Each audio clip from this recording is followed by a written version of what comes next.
All right, dudes, we are live with the first Pangburn polling session. I got Delta in the room with me. Delta, how's it going?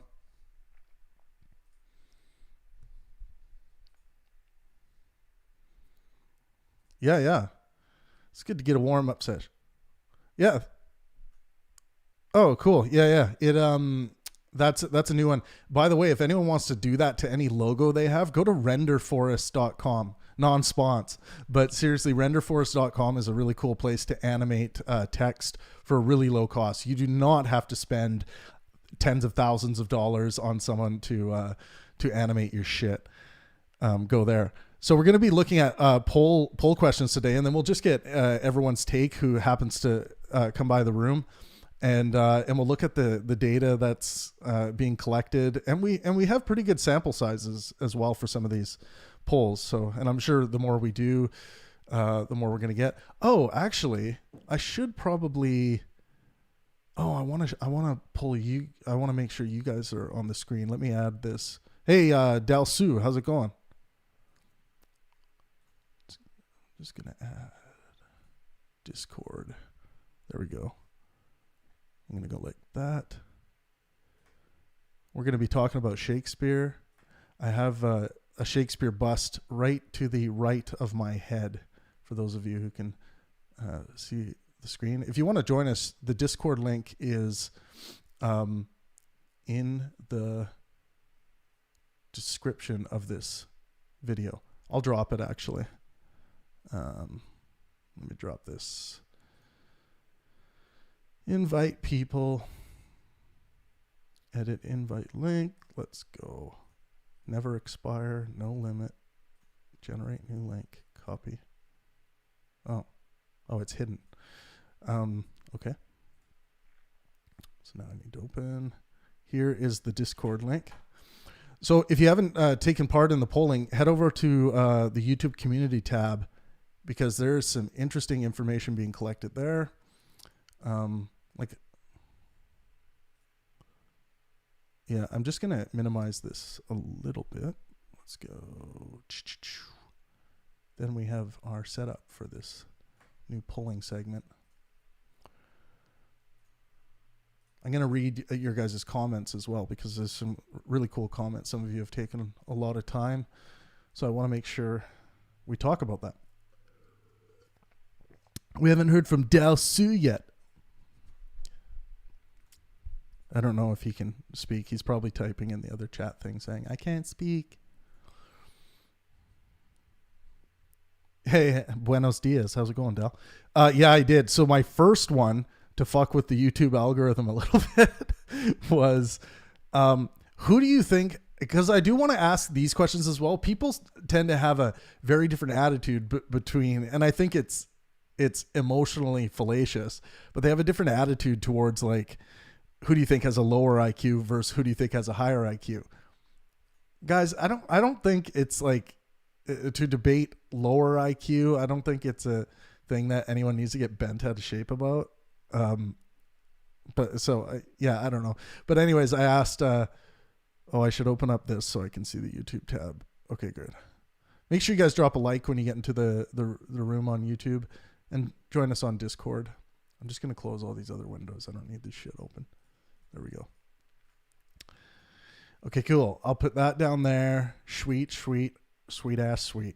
Okay, first poll question was, who do you think has a lower IQ, Jake Paul or Shane Dawson? So I did a video recently on Shane Dawson's apology video after he was canceled for all this stuff like blackface and stuff, and you guys got my response in that video. And I just talked about how I think it's all crap, and in the realm of comedy, I'm fine with anything. It doesn't matter. But anyways, that's, if you don't know who Shane Dawson or Jake Paul is, Jake Paul is probably the, one of the most famous YouTubers out there. And he's recently taken to boxing, and he knocked out a basketball player. I forget who his name is. And after he did that, he's like feeling on top of the world, and he's challenging a bunch of different boxers to fights. And he's got skill, and he's a physically fit guy, and he's got skill. He's pretty quick. He's got good power. I think he's got a fight coming up. But anyways, very famous YouTuber. Who's he fighting? Oh, okay.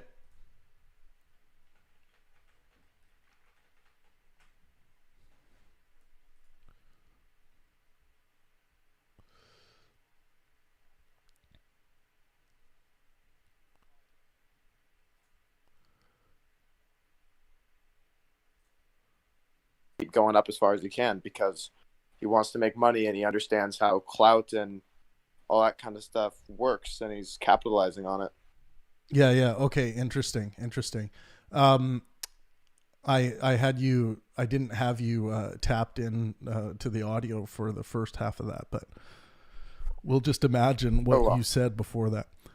But yeah, very interesting. Everybody just imagine is really smart. Yeah, yeah. Okay, so Jake Paul is taking it away. That has a lower IQ than Shane Dawson. Do you know Shane Dawson, Delta? Not particularly well. I know he had that one issue, like somebody yelled pedophile, I think. Oh, yeah. I think he makes some.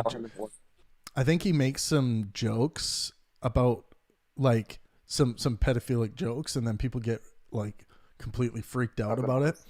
And the QAnon type crowd that thinks that there's this, everyone in Hollywood is a pedophile, kind of went after him. Every single one, all of them. Yeah, every single person. Like literally, they went after Tom Hanks, except Chris Pratt. Except anyone that like is in love with Black Lives Matter. They can't be pedophiles. No. Okay, so let's get into the meat. That one was just kind of like, okay, kicking things off. Here we go. Who do you think has a higher IQ? Jordan B. Peterson or Sam Harris? Now, Sam Harris is kind of running away with this. What do you guys think of that? Dal, what do you think of that? Sam Harris running away with the everyone thinking that he has a higher IQ than Jordan. Well, I think it's pretty hard to tell. I think they're really close because, defining IQ is a little weird, but if we're just talking about like the ability to abstract, I think Jordan might have an edge because he deals with hyper abstract concepts a lot and seems to make them pretty intelligible. But at the same time, like I get a lot more of a social IQ vibe from Sam Harris, and he seems to like say things that resonate with the human side of me a lot more than Jordan Peterson does. Yeah, so people will talk about, I think when you say social IQ, do you mean like emotional IQ, like EQ? Yeah, to a degree, right. Although yeah, probably. So I definitely separate those things, and I think one could make a pretty easy argument that Sam Harris has a higher EQ than Jordan Peterson. But I think, specifically asking about IQ. Hey, Scott, how's it going, brother? Not much, man. How you going? Oh, doing good. So I think specifically when it comes to IQ, just one's general intelligence, what they would score on a test to test one's IQ. Scott, what do you think? Sam Harris is running away with it a bit in this poll. 556 votes. Sam Harris is at 56%. Jordan Peterson's at 44%. What do you think of that result? What was the actual question? The question is, who do you think has a higher IQ, Jordan Peterson or Sam Harris? I don't know, just a guess. Probably Sam Harris, but I bet they're pretty fucking close. What do you think tilts it towards Sam Harris for you? Just his work in just the more hard sciences of neuro. God, what's his actual field? Neuroscience. Yeah. Yeah, neuroscience. Yeah, just more of an actual hard study than as opposed to, like Jungian kind of stuff. Because there's no way to actually test any of it. Yeah, so a thorough IQ test will give you a language test as well to kind of give you a to kind of see what spectrum you fall under. And I think there's a good argument to be made that Sam Harris and Jordan would score close in a language portion of an IQ test. But I think Jordan might have a bit of an edge there with language. And I think when we're talking about IQ tests, a lot of people think of like the little, like, you know, okay, what is the missing diagram of these triangle type things that are being lined up. But there is, when the more robust IQ tests, the ones that governments, you know, will administer to their citizens, will include like language sections and other sections as well. And like also like there'll be some testing that says like, okay, click or check all of the words that are similar to strong or to like light. And then there will be this robust list of like this list of linguistic, really strong linguistic language that will be, you know, very, very difficult for even someone like Steven Pinker, who's on the language scale is probably, you know, one of the highest human beings in linguistics I think that we've ever had on this planet. That's something. Kira Week says Peterson. I'm thinking interesting in the chat. So yeah, I mean, Sam Harris is dominating that one. What do you think, Delta, on that poll question? We talked about this earlier, so it might be cheating a little bit, but I don't think that the ability to excel in a hard science really demonstrates IQ. The way I think about IQ, and again, I'm no psychologist, so I don't know the ins and outs. But, I feel like the way Peterson almost seems to dance with and play with these abstract concepts that most people can barely get their head around. Yeah. Much less understand, and he's just up there just messing with them to such an extent where he gets word salads. I'm not saying word salads show his intelligence necessarily. Right. I'm just saying it shows how complicated of ideas he's messing with. So complicated that even he actually can't convey them in a communicable way to everybody. Right. And that can go into EQ, and that can just go into being good at communication. Yeah.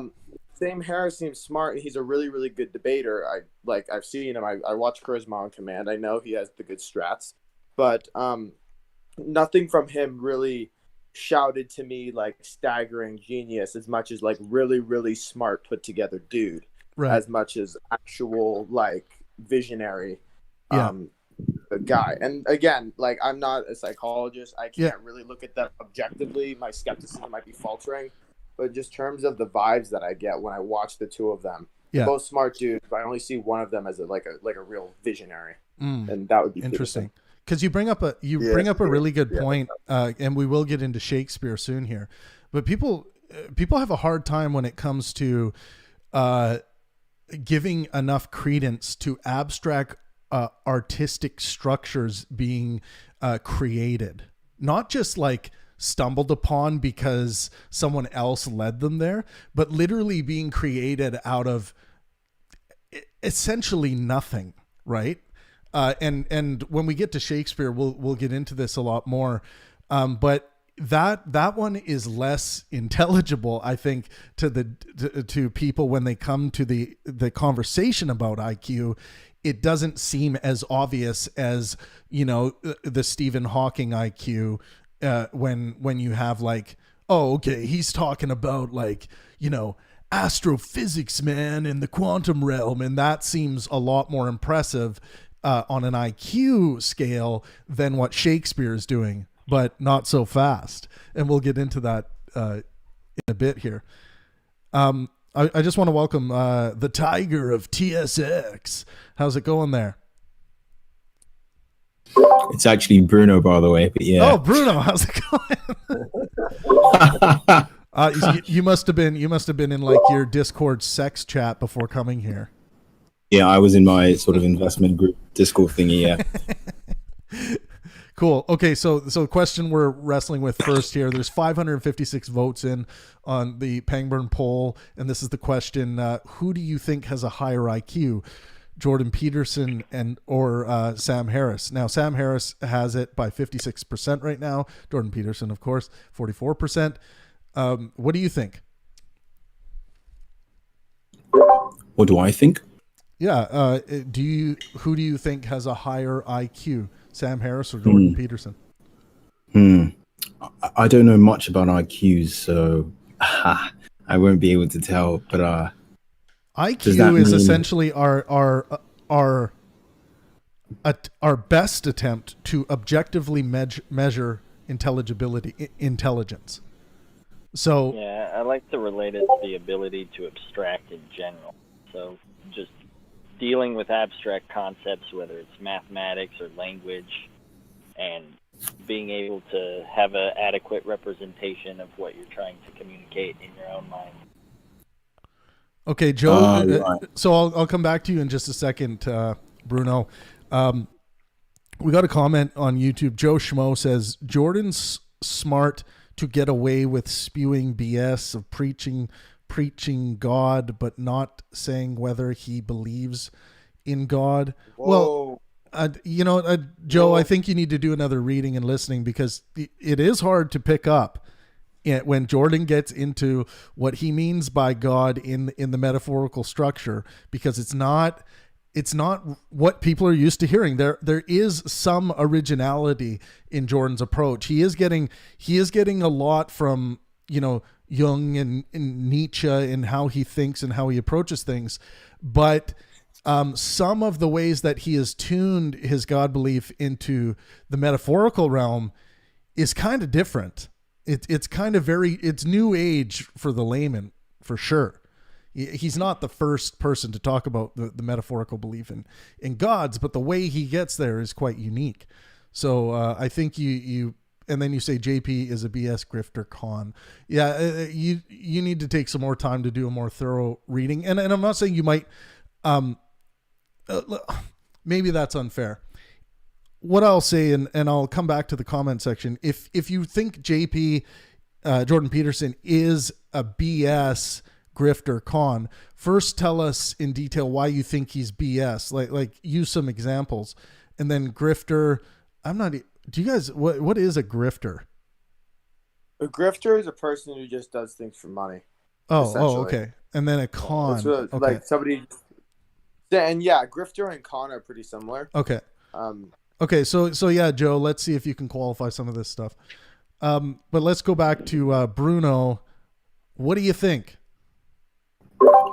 Who has a higher IQ? I'd say, I don't know really. I really don't know. So I'd say I don't know. Yeah.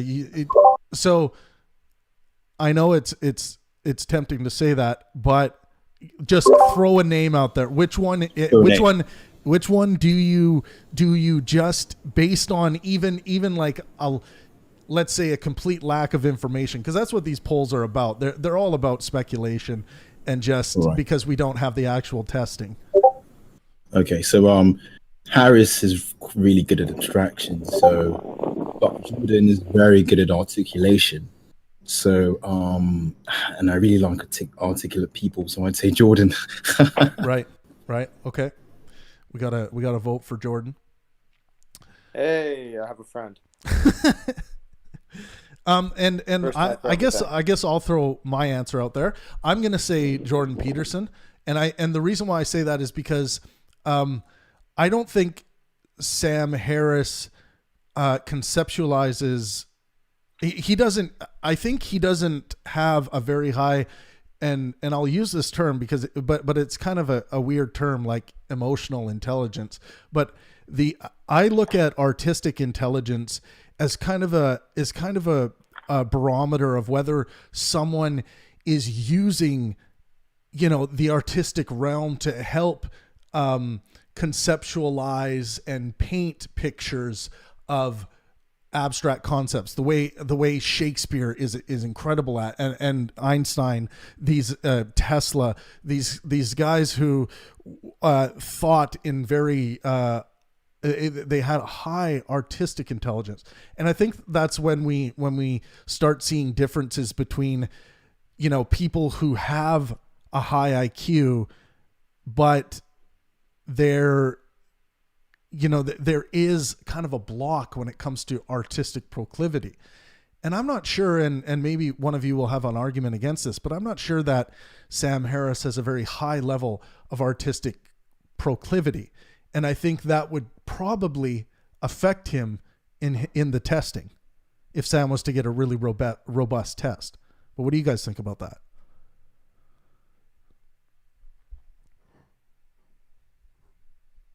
I don't know. I don't know if I've ever seen him in a scenario like he doesn't try to make an argument for God, so he doesn't really have to use artistic language in such a way that would lead him there. So I find it hard to judge his. So let's throw God aside, Dal. Let's think about so Sam does use what I'm talking about a bit, like in the moral landscape, right? So think of the idea of looking at morality as this landscape with peaks and valleys, like looking out into nature, and you're seeing all of these peaks and valleys, different sized trees, all these things, and looking at the moral dilemma, moral equation like that. And that would be, I think, a counter argument to what I'm saying, is that you do find in some of Sam Harris's work some evidence that he does have a connection to the power of art, or to show his artistic intelligence. But yeah, but does because I've heard him talk about the moral landscape, but when he talks about it, he usually keeps to like a philosophical argument form. Sure. So it's kind of hard to judge his ability to use articulate language on the spot, just because I don't ever see him try. Yeah. I think yeah, go ahead, Bruno. I was going to say, I think Jordan is really his IQ, I would say, is much better than Harris, because like the precision of articulation is another sort of indicator of a high IQ, right? So if you want to know someone who's really articulate, when they speak, you can literally picture a scene from their speech sort of thing going on there. So you can sort of, that's a quick way. It's almost like they're describing a actual scenario, but rather they're explaining it. So yeah, go on. I think you're making a mistake by equating emotional intelligence or social intelligence that Dal Sue brought up to IQ, because you can have someone with a 250 IQ and they can't communicate a damn thing. Okay. Yeah. So an understanding of language will come into that, but the social delivery of that isn't really in the realm of IQ. It's more in the realm of something else. Okay. Yeah. Right. But I'd go with Peterson anyways. But yeah. Yeah. I don't know. Me personally, I just don't find the whole Jungian kind of argument anywhere convincing at all. Like which part, sort Scott? I mean, just the very ideas. It's all, there's truly no way to test like his formative ideas, like an idea of a collective unconscious. There is nothing there. There's no there. It's wishful thinking. And if there's no way to actually test something, I mean, people make all sorts of claims about the way things are, but yeah, if we can't actually test to prove, what good does that do? Yeah. No, I totally agree. And I think if someone is taking those kind of arguments and ideas as, like literal truth without being able to test them, then there's obviously a problem. They might have some application, like some poetic application, but I guess it depends on how the listener or let's say the teacher is using it, Yeah.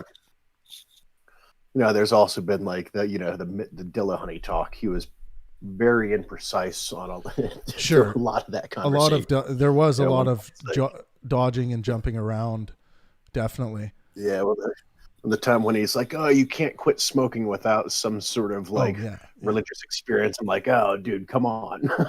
Yeah.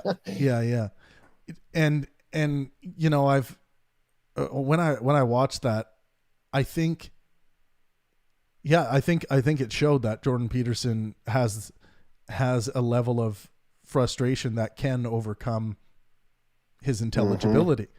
I think we all have that.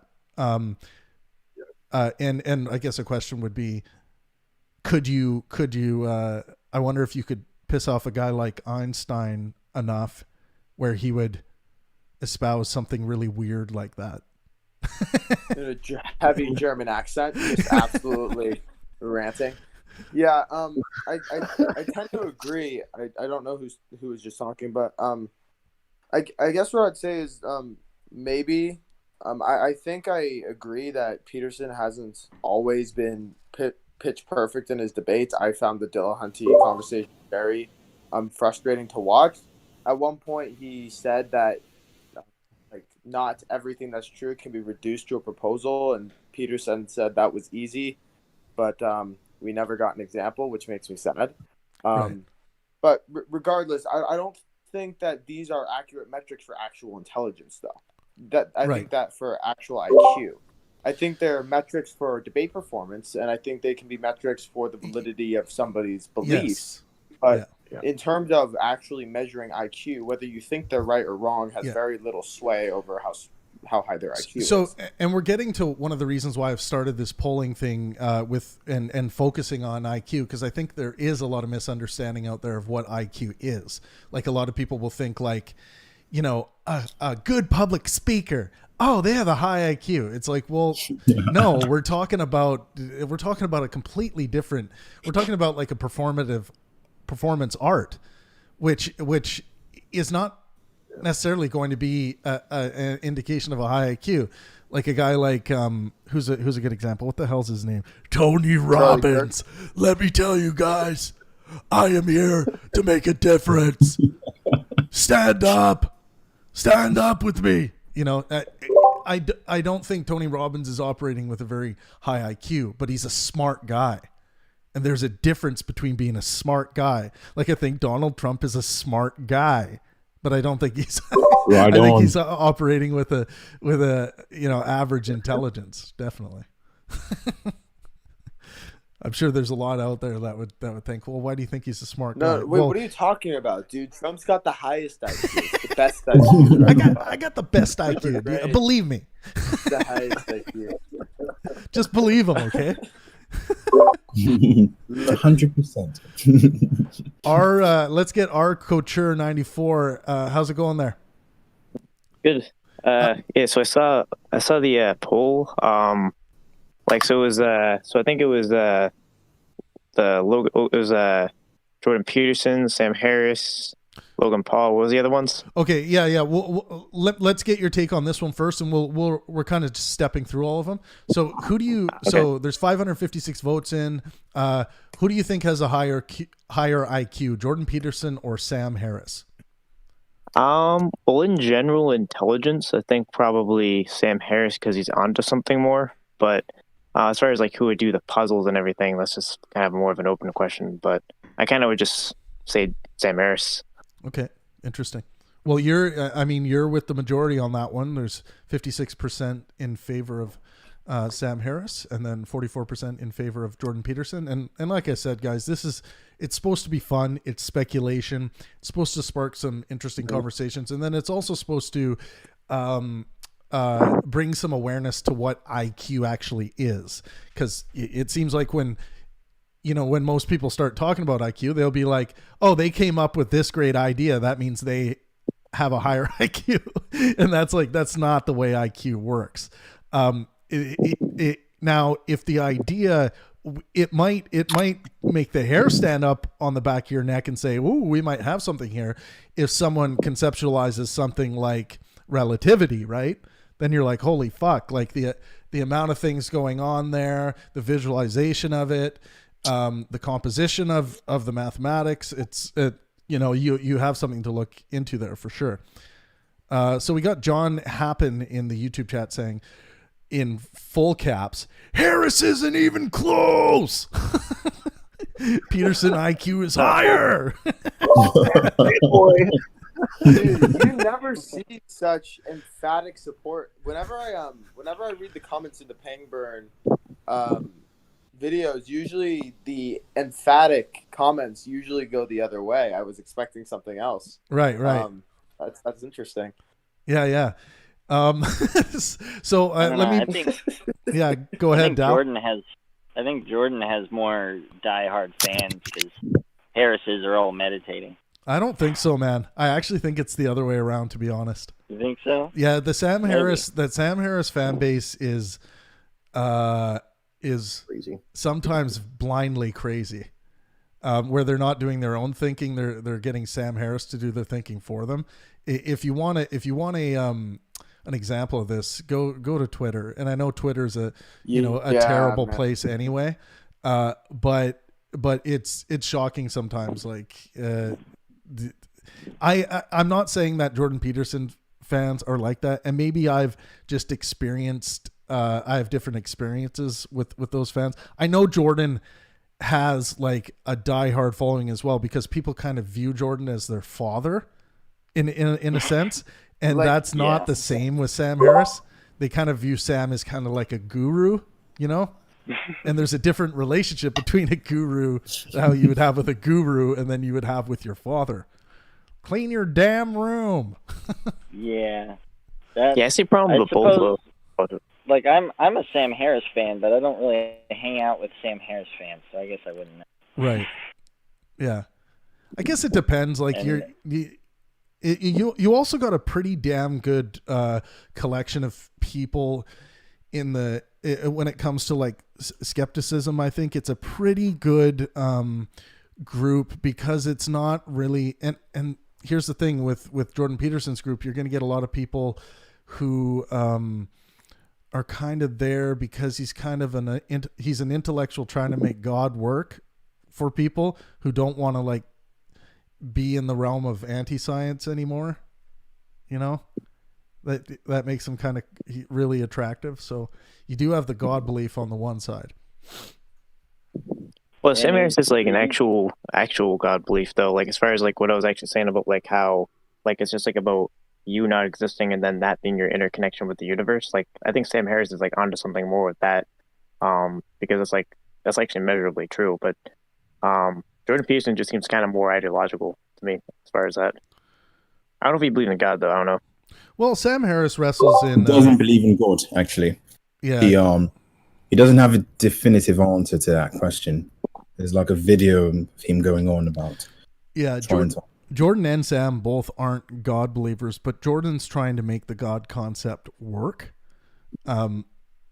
Giving people I see it as a bridge from the anti-scientific right wing to the not anti-scientific right wing, where you can and you don't lose the God structure.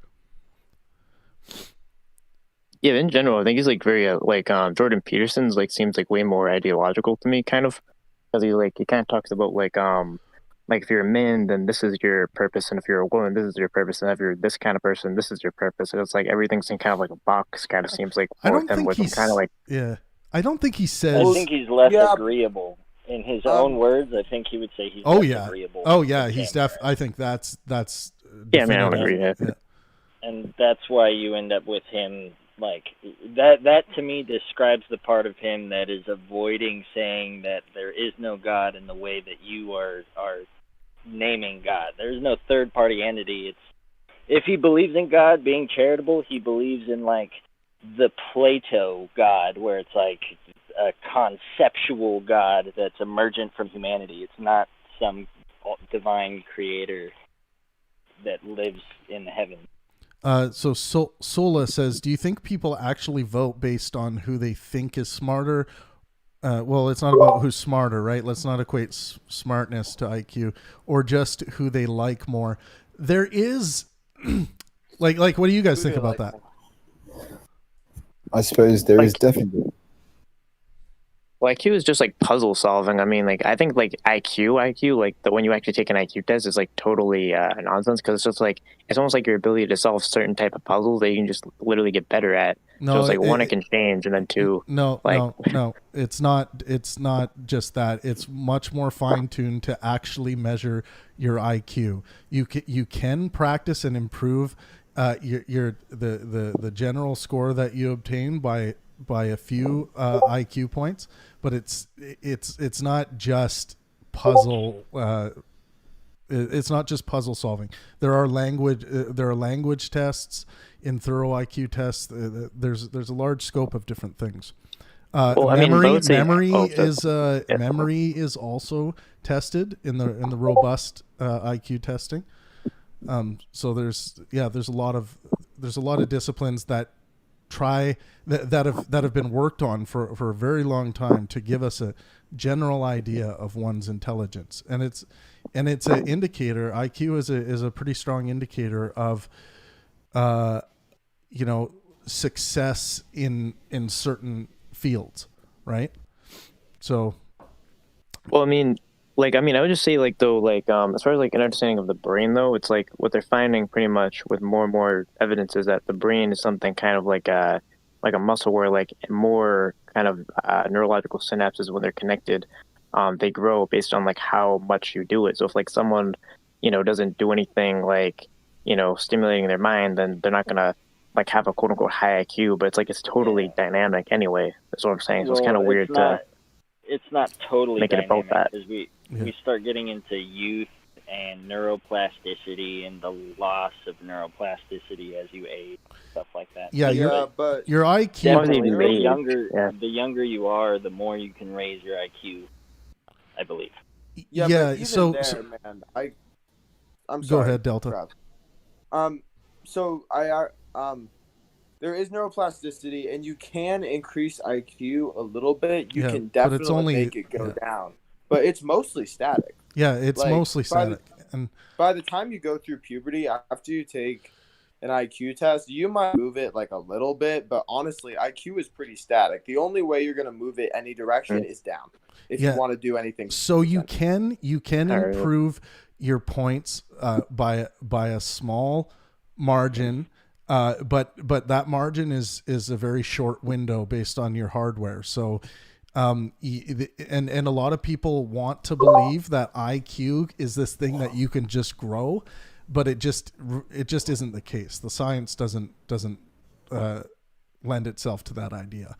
One thing to think of that's kind of crazy is that after the age of 23, generally around 22, 23, 24, your IQ does start to deteriorate as you start getting older after that age, which is interesting. And a lot of people think, well, that doesn't make sense because people get smarter as they. Well, yeah, but IQ is not a test of smartness.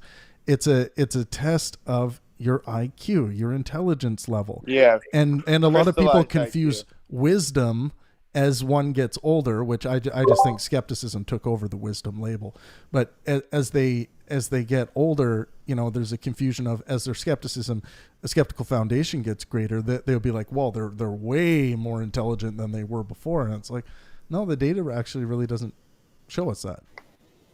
Well, I mean, like I would say though, like, I mean, as far as like all the obvious factors of like, like say you're like a young kid or don't have like a disability, or then you get old, it's like, I feel like the average brain, especially depending on like where they are in life, is like how much time it is, like how much stimulation it is. Like there will be a dramatic difference between someone like who really like stimulates their mind incredibly, just decides to, and then someone who doesn't. It's like saying that difference is going to be small. It just seems like I can't see how that's true. That's like not based on what I've seen.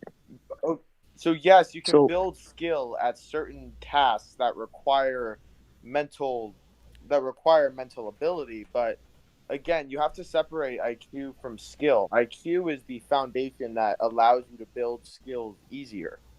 But you can still build skills without changing your IQ. It's just a lot of practice. Yeah, but guys, the point of the IQ test is to escape what you're talking about, our couture. It's not built as something. it's built specifically to escape people that want to find a way to get better at IQ tests or cheat at them. That's why it's built and has been constructed in the way that it is. Or else you could just spend your life becoming an IQ test expert, but you can't do that. This is why it'll test your memory is a part of the testing. It's like, as much as you want to get better at these really quick memory games, that particular memory aspect is set up so that it is measuring your hardware ability, not some software ability that that you've picked up and learned. Well, I would say though, like the limitations of that then is it's obviously true that like you can massively change like the amount of skill level and like knowledge and everything like in the amount of time, but like it's like then I kind of think of like, well, if your IQ can only change by a certain amount of points, that's going to be a totally different number. But as far as like what your output will actually be can change dramatically. It's like, then what's the point of an IQ? You know what I mean? Like, well, you know what I mean? It's like, what's the point of an IQ? Well, IQ. Yeah. Sorry. Yeah. Go ahead. Good question. Sorry. No. You go. You actually know what you're talking about more than me. I probably know very little compared to most clinical psychologists, but there's so you ask what's the reason for measuring IQ. So someone like Jordan would argue that like someone can come, here's an example. Someone can come into an interview like for a job, and let's say the job is let's say bioengineering, and they want someone who's a creative abstract thinker, and they want someone with a high IQ. Now, if they didn't have the measurement, which they don't typically have the measurement of the person's IQ, they're basically going to be spending resources on hiring someone and giving them a shot at the job, which is very expensive to do, based on whether or not that person in the interview is going to make you believe or think that they have the intellectual proclivity to engage in that profession, which our ability to read that in an interview isn't very good. We are easily swayed by our own preferential biases. So when you ask like what is the point? Well, it could be used for certain jobs, so that if you say you want to say you want someone with a 140 plus IQ in your position, you could put out that out in the world and tell people, and then that the resumes you're getting in, if let's say if it's the IQ testing was done by a government agency or a trusted agency, you will know before the interview that they have the mental capacity to deal with a deep level of abstract concepts that they might come up against.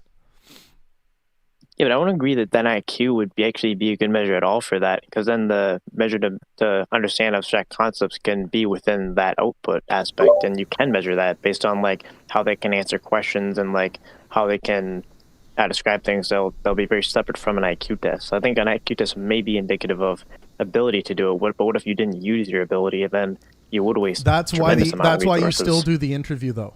So the interview process doesn't just get thrown out the window. But the point is that Jordan Peterson would argue is that you don't know enough for these high level positions, and you could end up wasting a lot of money bringing someone who interviewed very strongly and you really believe is like a really good fit for your team, on a social level and all of these things, which is hard for us to escape in an interview when we're interviewing people. Some people are better than others, but what it's trying to do is just overcome, our own biases that we will use anyway in the interview process. When you have the 140 plus IQ people in the room, you just don't have to worry about trying to read their mind about what their level of intelligibility is.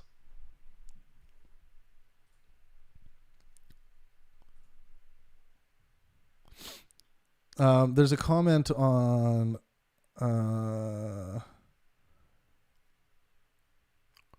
Tolga Usun says, I think both have high IQ, difficult to tell if one is superior.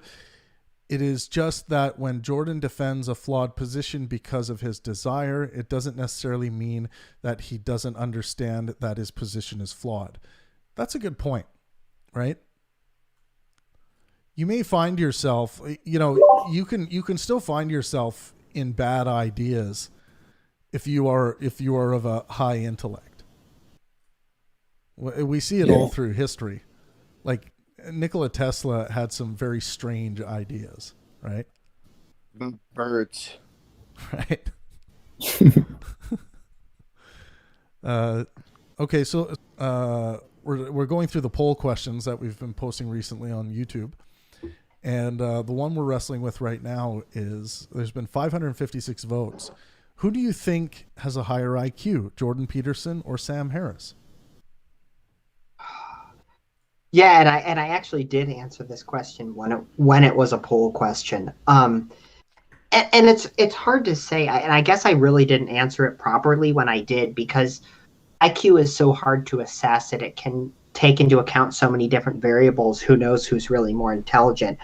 I went with Sam Harris mostly because I think that he is able to articulate advanced and ideas more eloquently, and he can be easier to follow. I think Jordan has a tendency to do, you've described it really well in the past, Trav, and I don't remember what words you used, but that kind of like more abstract, thought pretzel heady thinking.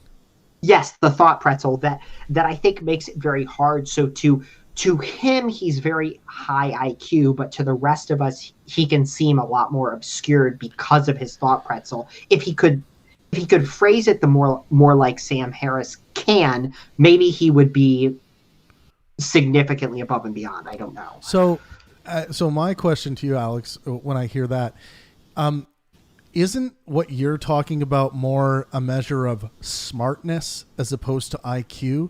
Because, like, for instance, when you would take a test to measure one's IQ, it won't have anything to do with whether you can deliver the information in the test to another. Like some very high, high IQs that have been tested in the past. Let's say even in the autism spectrum realm, that would have a terrible. It would just be a terrible task for them to have to try to communicate certain ideas.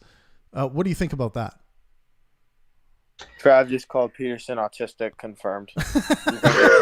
Sound clip. You clipped it. Clipped. It's been clipped. Okay.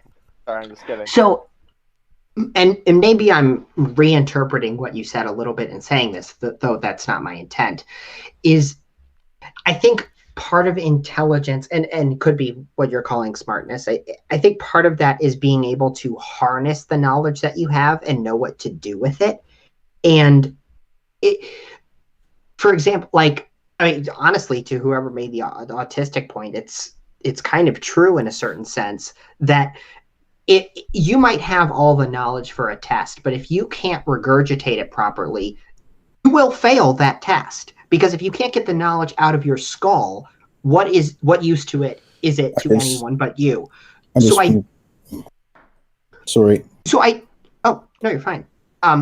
So I think it's kind of a mix. I mean, certainly that intelligence can be there without the ability to convey it properly, but I do think the presentation of it is a factor. I would call that a factor of smartness, because you're taking into consideration your social situation, right? When you're communicating something to another. So there's definitely emotional intelligence involved there. But the specific question is specifically geared at the IQ, because we could, here, what would be an example of someone? Well, like, Albert Einstein and his social skills in communicating his ideas. He definitely conceptualized things and was able to communicate them in a great way to humanity. But if we look at his interviews and how he talked about his ideas and communicated his ideas verbally, I'm not sure he would, if that was included in the test of IQ, I'm not sure how high he would rate. That's a good point. So I guess maybe a better articulation is that I can't say who has a higher IQ. More likely than not, I am probably biased in the fact that I can only judge each of their IQs based on what I know about them and what I know about their ideas. And Right. since one of them is harder for me to understand, when I look at each name and I'm like, who has more IQ, and I think of all their ideas, I'm anchored to come up with more ideas for one than the other because the other one is not as transparent to me. So it's really a bias on my part in being able to perceive their ideas because of how they present them, rather than being able to tell what's actually in their skull. Right. That's actually a very good point because Jordan would Sam Harris would describe a candle on a table as a candle is on the table, right? But Jordan would say the luminous element rest on the surface. Well, and that's what I was kind of getting at with regards to abstract thinking and using the artistic realm to visualize concepts, because that is a mark of intelligence. You know, and we haven't gotten to Shakespeare yet. We're still on this. But that is one of the trademarks of people like Shakespeare, people like Einstein, people like Tesla, people like Da Vinci. You know, these people who you know likely had IQs that were pushing over 200. They, you know, art was a very important way for them to understand and communicate their ideas, and Sam isn't absent this, and that's why I brought up the moral landscape, because I mean a nature-esque landscape is a pretty damn good way to view the concept of morality, as far as I'm concerned.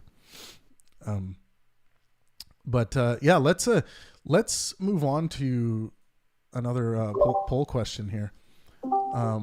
Pretty in-depth one. Wait, was that only the first one you guys have covered? Yeah, man. We've been on that for a while. Well, we'll see. Okay, here, let's go to I know. This is like, these episodes are going to be thick, man. I just want to move that a little bit. Okay, there we go.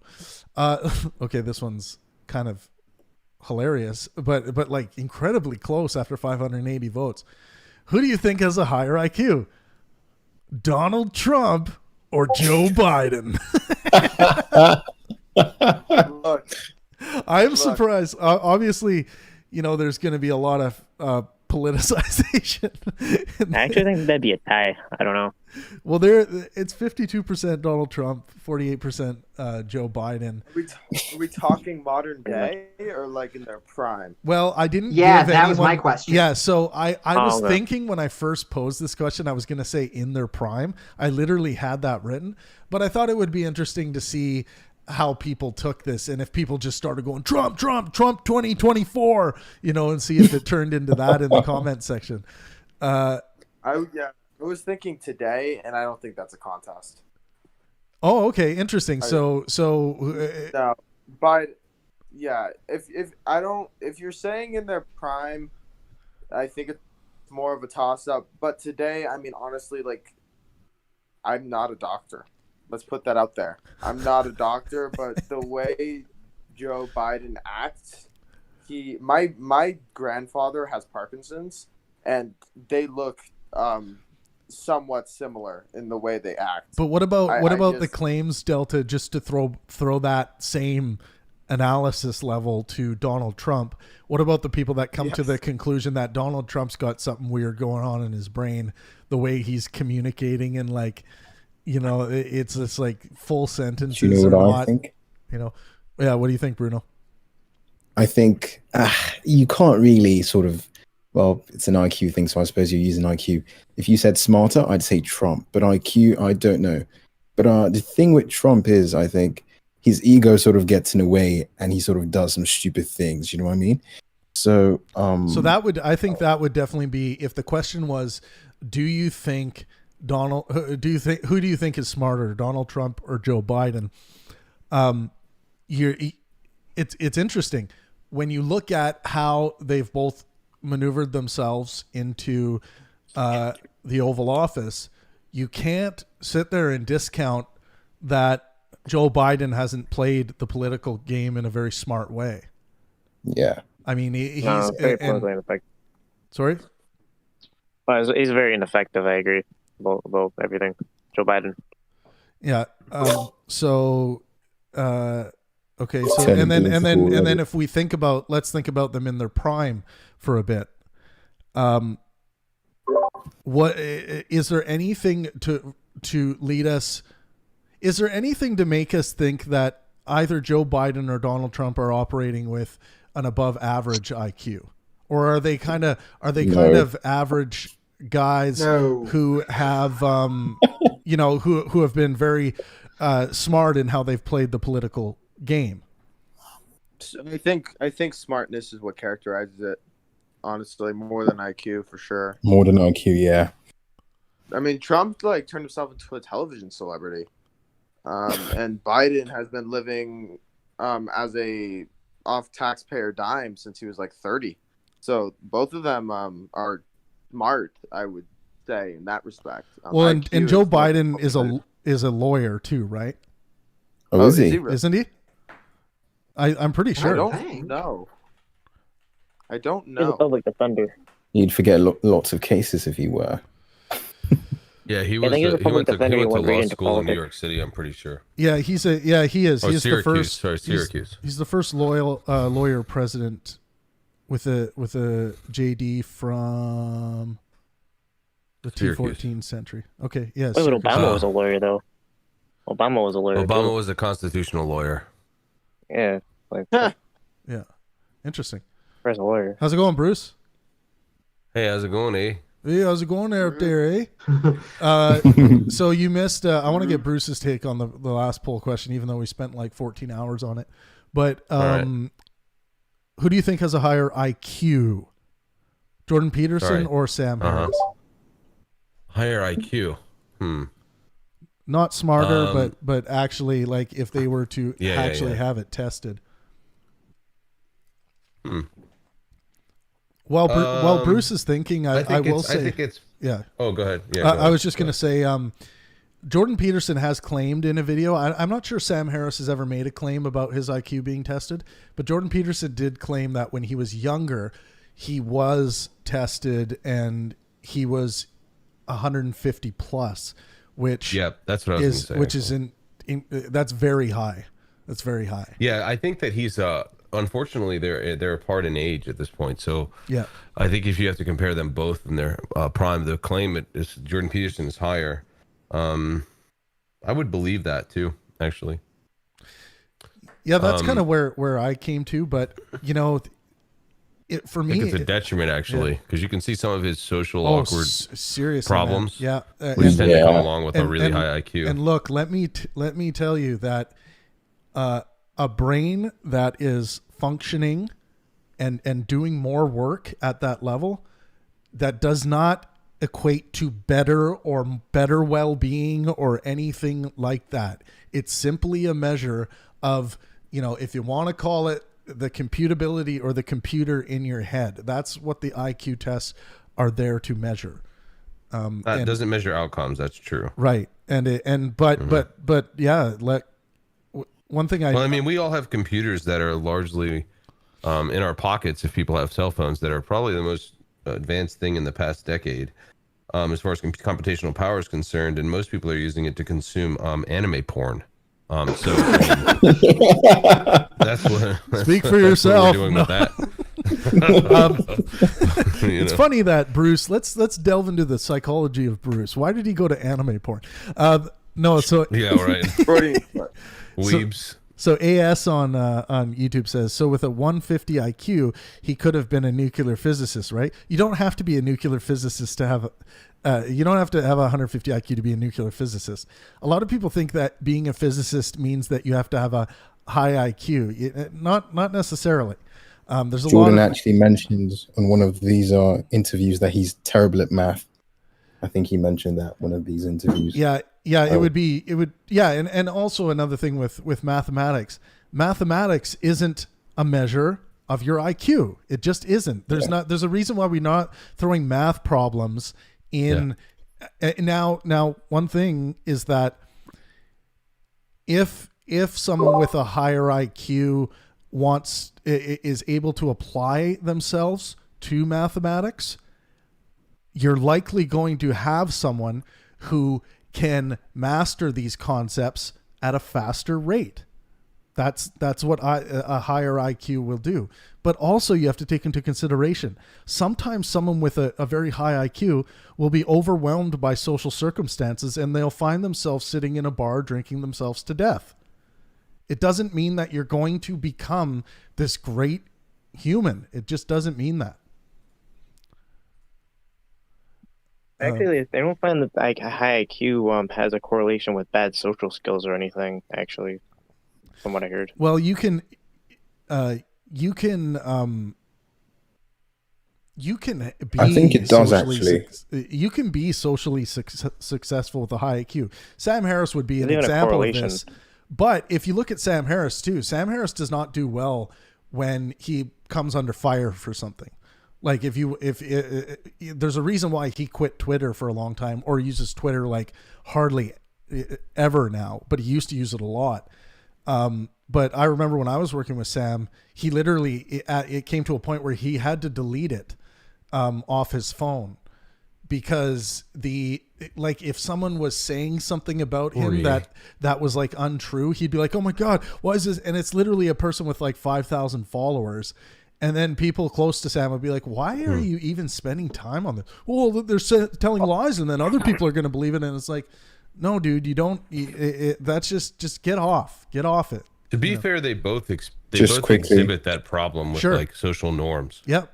Yeah. Or at least social IQ around that. But then again, when you're on a public platform like that, a virtue signal is a good marketing promotion. Yeah, 100%. You see what I'm saying? Yeah. So, like, and a smart guy. Here's the difference between smart. And Bruce, you bring up a really good point. The difference between smartness and IQ. A smart guy is probably going to play that game. I would think so. Yeah, I would. We'll look at Biden and Trump. Biden and Trump play that game. Mm-hmm. Yeah. I mean, I think there's a correlation. Oh, go ahead. I think there's a correlation between. I don't know much, but I'm just going to theorize. I think there's a correlation between high IQ and social skills, because socializing isn't a straightforward thing like the way math is or the way it's artistic. Yeah, it's hard. You're right. Really artistic. So people who seem to have high IQs would sort of tend to avoid them because they don't understand it, especially when it's with like someone you'd like to be intimate with in a way, I suppose. So, but yeah. Yeah. What's interesting is these sorts of skills that we seem to hold dear as far as social IQ goes or intellectual prowess. I feel like these sorts of skills or aptitude would only be useful in recent years, and I say recent like 500. Before that, these traits would have not been useful or used in some other way, and so I don't know how that plays out. But it seems to me that like people that have an issue with social norms, maybe they have fine IQ that would give them a higher aptitude before some need to have this social norm. Like we are in a different dynamic now in modern urban cities than used to be. And 500 years isn't nearly enough time, even under the evolutionary standard, to evolve that trait enough. So I wonder sometimes if there's just not the proper outlet for those people anymore. Interesting. Captain Jack Killian in the house. Is that Captain Jack? Is Captain Jack Yeah, back? it is. Oh, how's it going, brother? Nice, man. It's been ages. Yeah. Yeah, no, fucking. It was kind of in a weird way for a little bit, but now I'm set. Now it's popping. Cool. Welcome back. Bruno, do you mind muting when you're not speaking? I'm just getting some white noise there. The ghosts are trying to talk to us. Yeah, I'm grabbing my That's headphones. better. That's a lot better. Well, Hey, Bruno, do you mind muting there, buddy? Thanks. why is it sounds like there's a fan in behind him or something? Yeah, Like maybe static. there is. It's the washing machine. Oh, I see. Well, at least you're washing. That's fair. Oh well. I want to get. I see Ascended has joined us. Welcome, guys. I want to get Captain Jack. I want to get you on this one. Who do you think has a higher IQ, Jordan Peterson or Sam Harris? If you had to speculate, you're muted, by the way.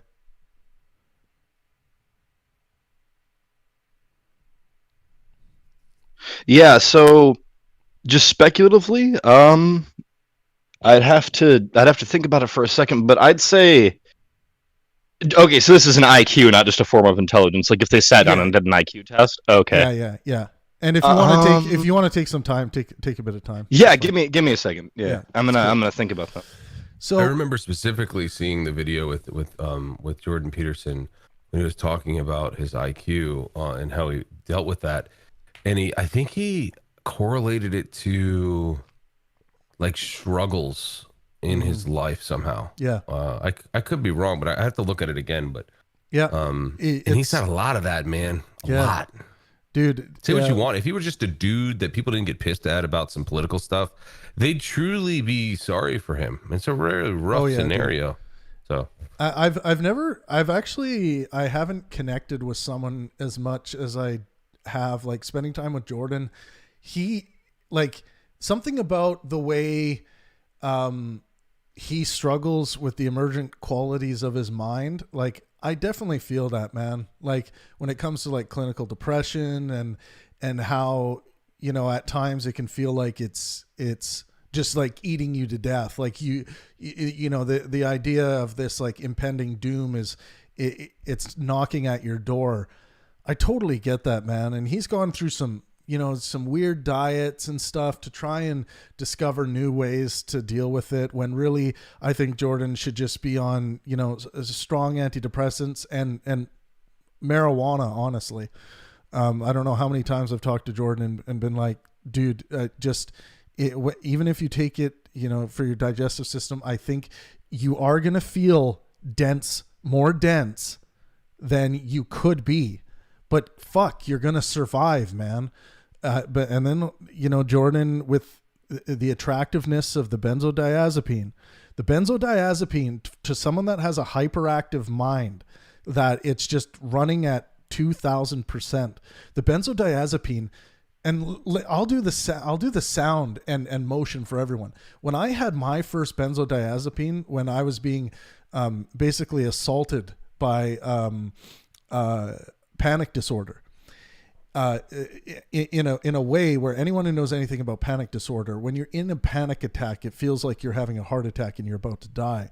But I was having about 5 or 6 a day when I was 27, 28. And when a doctor got me, when I just came into my doctor and I was like, man, this is not good. I'm under assault. Like my body's killing itself. He gave me an Ativan tablet.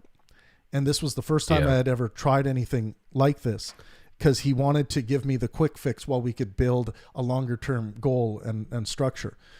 But let me fucking tell you, and I can't even, it's hard to describe, but when he gave me this tablet, he said, put it under your tongue and just let it dissolve and tell me how it feels. And this was the quick acting version. I put it under my tongue, and literally within like 30 seconds, I heard this audible, I'm telling you, it was an audible sound in my ears. And this was what it was. It was a swoosh, and it went like this. It was like my whole brain state changed from that moment. Everything that was so loud and I didn't realize was so loud, it just did this. Like I audibly heard that. And then, the doctor was looking at me, and he saw that I was starting to crack a bit of a smile, and then sorry guys, I'll let this get back. Can you guys hear me now? Yeah, you're back. Yeah, you're talking about your Ativan trip. Oh yeah, where did you guys lose me?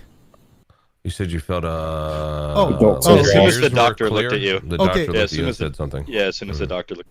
Okay, yeah, and the doctor looked at me, and I had tears pouring out of my eyes, and then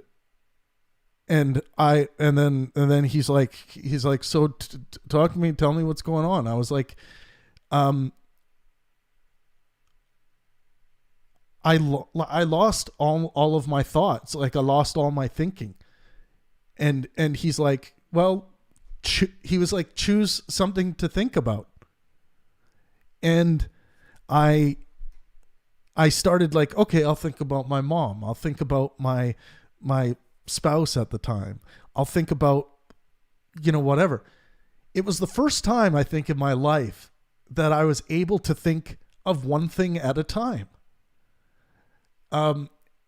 And this, literally my ears, after that big thing happened out of my ears, my muscles in my face and in my shoulders and everywhere, I was hearing audible pops of like releases of tension going like all through my skull, all through my jaw, everything. And that night, I think, was the first time I'd ever experienced a good sleep in my life. Like I just hadn't experienced that before. And I woke up the next day feeling like I was 10 years younger.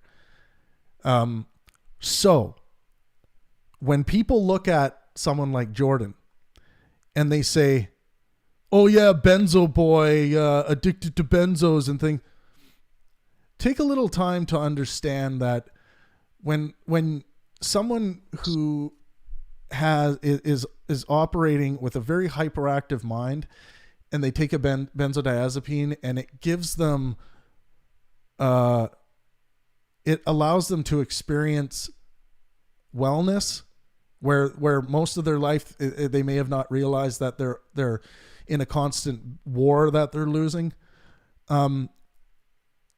It can be a very, very hard thing to let go, especially if you're at a stage in your life where you feel like you need to be out there working, for your family or for whatever reasons.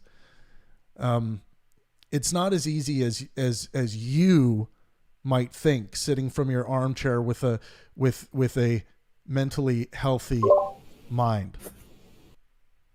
So I just wanted to say that about the benzo thing. Yeah, what do you think of like psychedelics being used, like DMT or LSD? They're saying in microdoses have solutions to that. They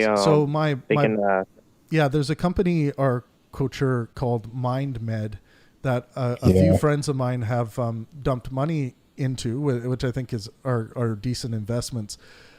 But there still is a lot that has to be demonstrated in the sense of, could transformative artistic experiences substitute and do the same thing as these trips are for providing for people if they only had better, let's say, art therapy or if they could open more ideologically to the artistic realm. Do they really need to take the substance? That seems to be the argument. And I don't know what Alex has to say about this. Alex, you're in the field of, you're in the therapy field. Neurological. But I don't know what, I'd be interested to hear what Alexander has to say about the whole psychedelic psilocybin world.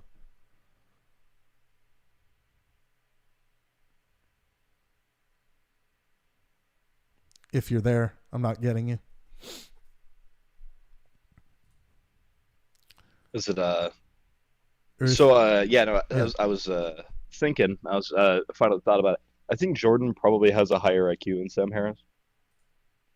And what do you think? But puts it in? But I think Sam Harris I think Sam Harris has more emotional intelligence than he. I think that's. I think that I think you're. I think you're more- right. I agree with you. Yeah, I think he's more socially capable. yeah, But I and, don't think. Yeah, I do think that Jordan's IQ is probably a couple points higher. and Just quickly, what is that like? Is that an actual thing? Emotional intelligence, like it's. I don't know. It's the best- measurable, man. the It's best hard to way- That's measure. debated. It's very debated, and Bruno, and you're right to have that skeptical tone to your voice, because it goes through such a subjective wagon when we're thinking about, oh, that person. This is what someone will say: you're not emotionally intelligent because you just told that person the truth. This is silly. where it kind of falls. That's silly. Because some people will tell me, this happens to me all the time. It's a classic one. People will be like, Trav, you're emotionally retarded because you told that, like someone who was like, I have a deep connection with the ghost of my grandmother. She comes and visits me and all of these things. And I'll be like, well, how do you know it's an actual ghost, like, of your grandmother? Don't you think it's just the idea? And then people's like, you're socially retarded, Trav. You're emotionally retarded because you're trying to, Yeah, that's not how I would. Yeah. So It's everyone, That's not how I would apply that. right. Yeah. it's almost like an appeal to empathy. I think. Do you know? Sure. So, the level of when we're testing emotional intelligence, generally we're testing it in kids. Do we most of the actually time test that in kids? We try to see if it exists. Alexander, what do you think I'm about just that? curious, Killian. How do you test that? I don't You think so. you give the best subjective test you can. Like there's a good there's a good example on there's a good example of it on how do you say, what's that show? Young Sheldon. There's a good example of how they test emotional intelligence sometimes. There's a picture of a bunch of like rabbits, and they're all like, some of them, like, they're all dressed up like they're at a party and they're all doing different stuff. And Sheldon, who's obviously the super duper smart person from Big Bang Theory and all that, he's looking at the picture and he's like, it's a bunch of rabbits like having dinner. I don't see what you want me to look at here. And then the little girl's like, oh well, that rabbit's the mommy rabbit, that's the daddy rabbit. The daddy rabbit's doing this with the auntie rabbit. The mommy rabbit's trying to take the kid rabbits to bed. And she created like an invested emotional story about what was going on in the picture just by looking at it. So I think I would call that artistic. Jordan Peterson Artistic intelligence is what I would call says it. that there is no such thing. I was going to say. Sorry, what about Bruno. this? Bruno, 2 seconds. I just want to get Nebby in. Nebby, what were you saying there? I want to say that Jordan Peterson himself says there is no such thing as emotional intelligence. Yeah, I think, look, I tend to kind of agree. I think it's a colloquial thing we use to try to differentiate between the people who are just emotionally abusive to others and people who aren't, which I think we can measure those acts objectively. For instance, if someone's kid just died and you walked up to them and said, "Ha, your kid just died. You're an idiot." It's like, we would, most, if not all people would view that as emotionally abusive. Right? Travis, what if you have dark humor? Yes, but still, if you have dark humor, that wouldn't be the place to do that, right? You're not going to find a comedian that's going to, certainly not at the funeral. Yeah, at the funeral, and that's like, that's dark humor. Well, the only reason that it's actually funny in that regard, as far as you guys are concerned, is because of the absurdity of that. That's why it's funny. Exactly. Yeah. It's not. And to know the absurdity would have an understanding of what normative conventions are. Lots of people get upset when you laugh at stuff like that, and it's stupid. Yeah, no, definitely. You shouldn't laugh at stuff like that. But no, this is my contention. Sorry, Bruno. I wanted to say that I don't have a problem with people laughing at anything, but you may be categorized as in the DSM as a psychopath if you are laughing at like a child being beheaded. Like a real video of a child being beheaded, then sure, you can laugh at that and you've found it funny, but you know, society is going to categorize you as a monster, right? Or as a psychopath or whatever. What if you have so if we've decided that emotional intelligence as it's been used colloquially exists, what are we going to replace it with? What am I going to use instead I of would that? say that you're hyper observant, or rather you're observant, because you could have well then we have to find a way. We have to distinguish observant from intelligent then, because it's not, because especially in the example that was used before, extremely intelligent people could look at that and just say exactly what it is. And they're not wrong. Well, in this case, it's a whatever the fuck, a painting, a fucking whatever you want to call it. So like, they're looking at this to determine whatever we're going to be using instead of emotional intelligence. One of the things that go ahead. It's more likely for the higher IQ person to be like a matter of fact with what they're seeing, even though they are the more intelligent of the two. Like, we'll be like, oh well, that is that's a rose garden and there's a fairy dance in it, or whatever the fuck. Yeah. You know what I mean? And whereas a kid that's not as intelligent, but I guess I guess they're less intelligent, but they, I don't know emotions better, or however you guys want to call that, or they could feel emotions. They'd look at the picture and, either be able to tell what's going on in the picture or be able to see it. Like I'll give you a real life example from my life. My dad gave me a picture, and he asked me what I saw in the picture, right? And it's him sitting with his girlfriend. Now, I looked around the whole picture to see if there was anything out of place or anything funny or stupid. And then when I realized that wasn't the case, I looked at my dad and I looked him dead in the eyes. And then I looked back up and I was like, oh, you're happy. And he goes, yeah, you caught it. And I was like, okay. And I'm like, yeah, that looks like you're pretty happy. And he's like, you know what your brother told me? He's like, what? He said, I don't see anything in the picture. Like, it's a normal picture. And I was like, okay, that's interesting. Now, yeah, so I call that, Jack, and I think it's an easier thing to measure, artistic intelligence.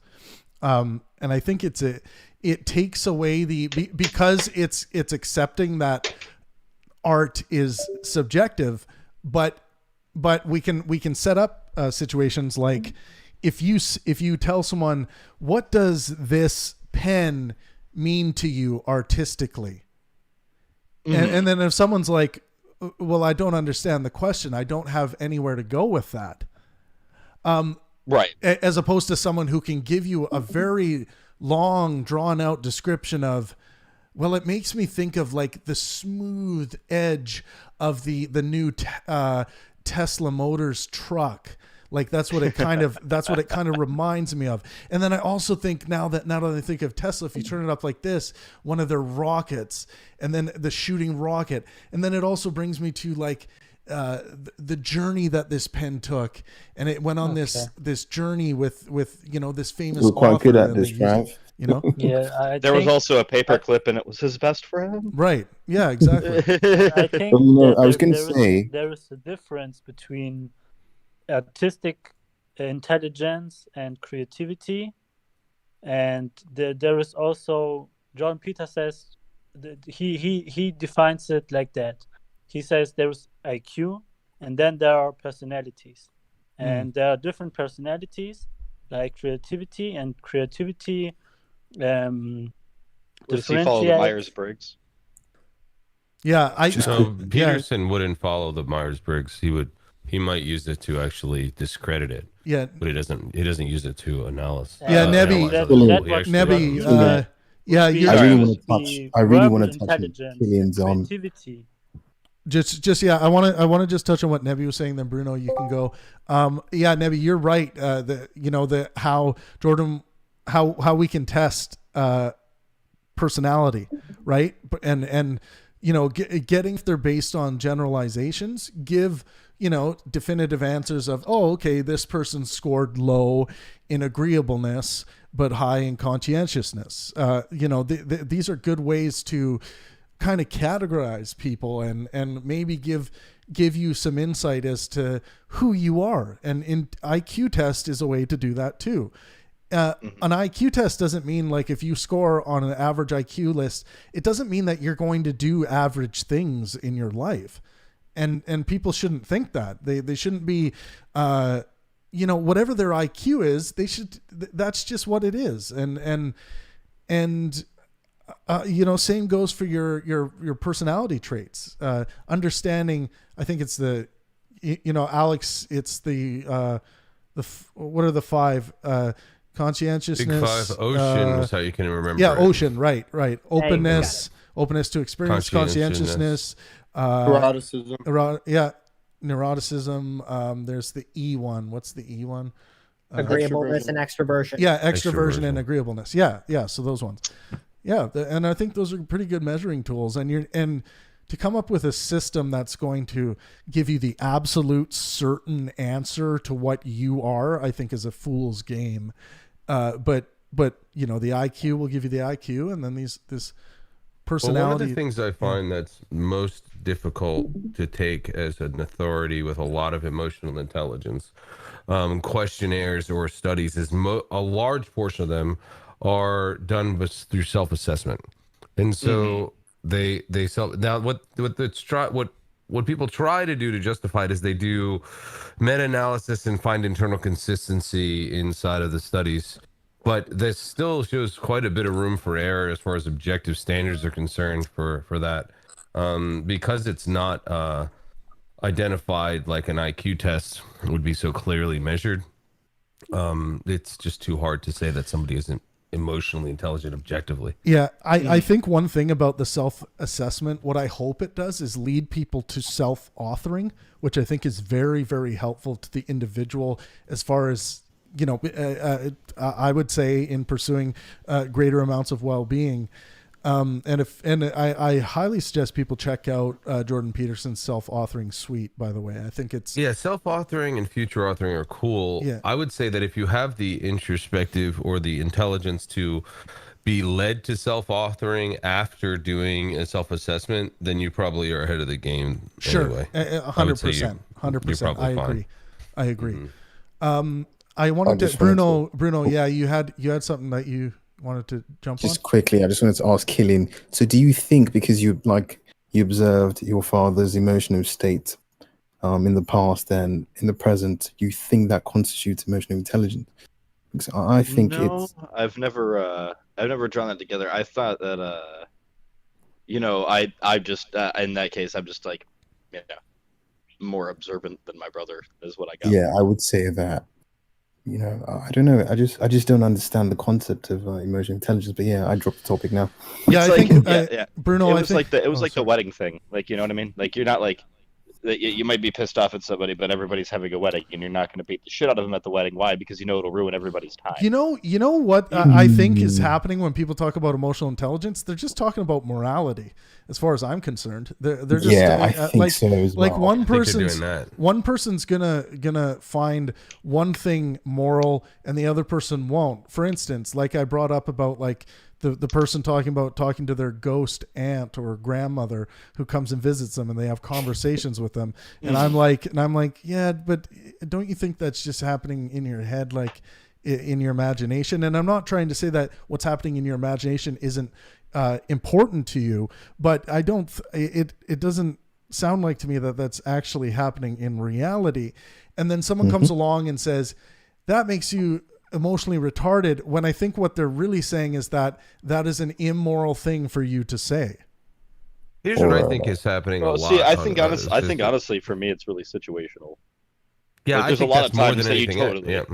Yeah, there's a lot of times you can say whatever the fuck you want. Go ahead, but Bruce. It's also, I think a lot of what people are doing when they're pseudo intellectuals a lot of times, and they'll say, oh, they have poor emotional IQ. Yeah. It's projecting their distaste of the personality of the person they don't prefer. I think they're also sort of deciding whether or not a person fits a societal norm, and whether or not they're cool enough to be associated with, or in some way. Yeah. So they're just making an assessment of the person as whether or not. See, and Bruce, and the reason why I say that all is under the umbrella of morality, because it's on the ought side of the equation, right? Because someone's ultimately saying you ought not be doing that if you want to join our club. Essentially. Yeah, I would say that. I would say that's fair. Yeah. Who said? Did Bruno say it's not correct? I think Nebby might have said that. No, I said it's. I Yeah, said. I would go back to the agreeableness and disagreeableness, because someone who's disagreeable, he would say something like that, and he just disagrees, and he doesn't care about what other people think of him. And someone who's agreeable, he cares about what people say. So he said, Jordan Peterson said that emotional intelligence is basically agreeableness, and that you can measure it. Yeah. Like so I think, I mean that kind of makes sense. But we were talking about the social implication of EQ, and you're talking about the individual measurement. And I think that's right, what Jordan's saying. Yeah. I would say that to a default, there's extremes on both sides of the spectrum. I would say being outrageously agreeable is probably worse, in my opinion, as far as operating and success is concerned. And it also becomes I've had this problem personally. So I was diagnosed with narcissistic personality disorder. But actually, pretty agreeable on the spectrum, like really, really, really agreeable, to the point that it makes you feel like you're inadequate when people aren't interested in you or think that you're less than. To the point of rage or fits or anger and self-loathing, because you are agreeable and you're looking for satisfaction. And if you don't get that satisfaction, it really hurts your personality and your ego. But then you end up hurting yourself because you can't look in the mirror because you see the same thing people have said to you. But and then it lashes out in some narcissism. It's all very well controlled with lots of therapy and relinquishing all sorts of control. But disagreeable people, I would say, wouldn't end up in those scenarios. Agreeable people do, and that's where it's difficult. Disagreeable people aren't coming into a public, event like that typically. Yeah, and I would say honestly, in the realm of clinical psychology, there's going to be a lot of general rules, and you're going to be able to come up with hypotheticals or actual real world examples where that rule is going to fall apart. And I think that's why people shouldn't take the personality testing and this stuff definitively. They should just say it's a good general rule. Yeah, I'm just going to say something real quick. Can you be a narcissist and be agreeable at the same time? Yeah, I mean, I was. Yeah, that's what Bruce is talking about. Oh, I don't think I haven't done an assessment again in a couple of years, but the narcissistic personality disorder, they saw it was not a permanent thing, at least as far as they were concerned. So Alex, they may have been misdiagnosed at the onset, or it's resolved. Alex, do you want to weigh in on that? Is that a pretty rare diagnosis? Yes. It's not common, in part because it's just not common among the population, but also there's a general aversion and hesitancy to diagnose personality disorders because they're not well situated constructs, and there's a movement by some in the field that I tend to agree with to assess based on personality constructs or personality themes, not label them as disorders. Doesn't mean you're not narcissistic or don't have narcissistic tendencies, but to label the disorder adds stigma and treatment challenges that don't need to be there. Yeah, and that's a fair point, because that in recent years that has been the discussion, is like, this likely was never a disorder and probably was diagnosed poorly. Because if you were agreeable, because I don't know much about this really, so anyone should please enlighten me. Because if you were agreeable, I just can't seem to see how you can be a narcissist. It's when it's. Oh, go ahead, Alex. Oh no, I mean, go ahead. You have the personal experience. Well, it's when the problem is the narcissism becomes a coping mechanism for the lack of for the lack of success you find in interactions with people. Quickly, could someone sort of define? Not, I'm really trying to understand this. Could someone sort of just give like a quick definition of narcissism? I've got an idea of it, but I don't have a definitive definition. I mean, Alex could probably give the clinical one. I'd give a layman's as far as someone dealing with it, but not, basically it's like excessive need for like validation, entitlement or validation or admiration or anything like that. Yeah. But to a point where it becomes a disorder, which would be on the highest and large end of the spectrum, would be very difficult to Alex, deal with. Go ahead. Go ahead. I would have to pull up the exact clinical definition to tell it to you. I don't have it memorized, but basically an elevated sense of self-importance that dictates the way you communicate socially with other people, from anything from being very disagreeable to even manipulation. Here's something interesting about that, though. Sorry, Alex. I was just going to say, if as someone with narcissistic personality disorder finds themselves feeling like they're in the king's position, you could. I think being the king can also mean being agreeable to good information, even if it contradicts something you may have once thought was correct. Yep. And maybe that's what Bruce is talking about. Sorry. Well, that and I would add something for everyone to keep in mind. Whether you take narcissistic personality as a construct or as a disorder, doesn't matter what you call it.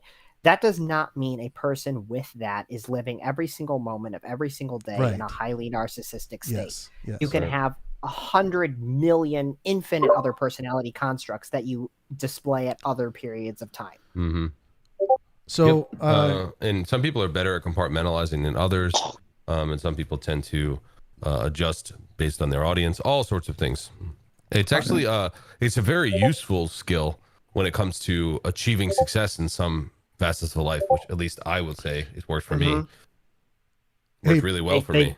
Guys, just make sure you sure you mute when you're not having a conversation, so we're not hearing your little. Mate, if this sound. was one poll question, we're gonna be here till midnight.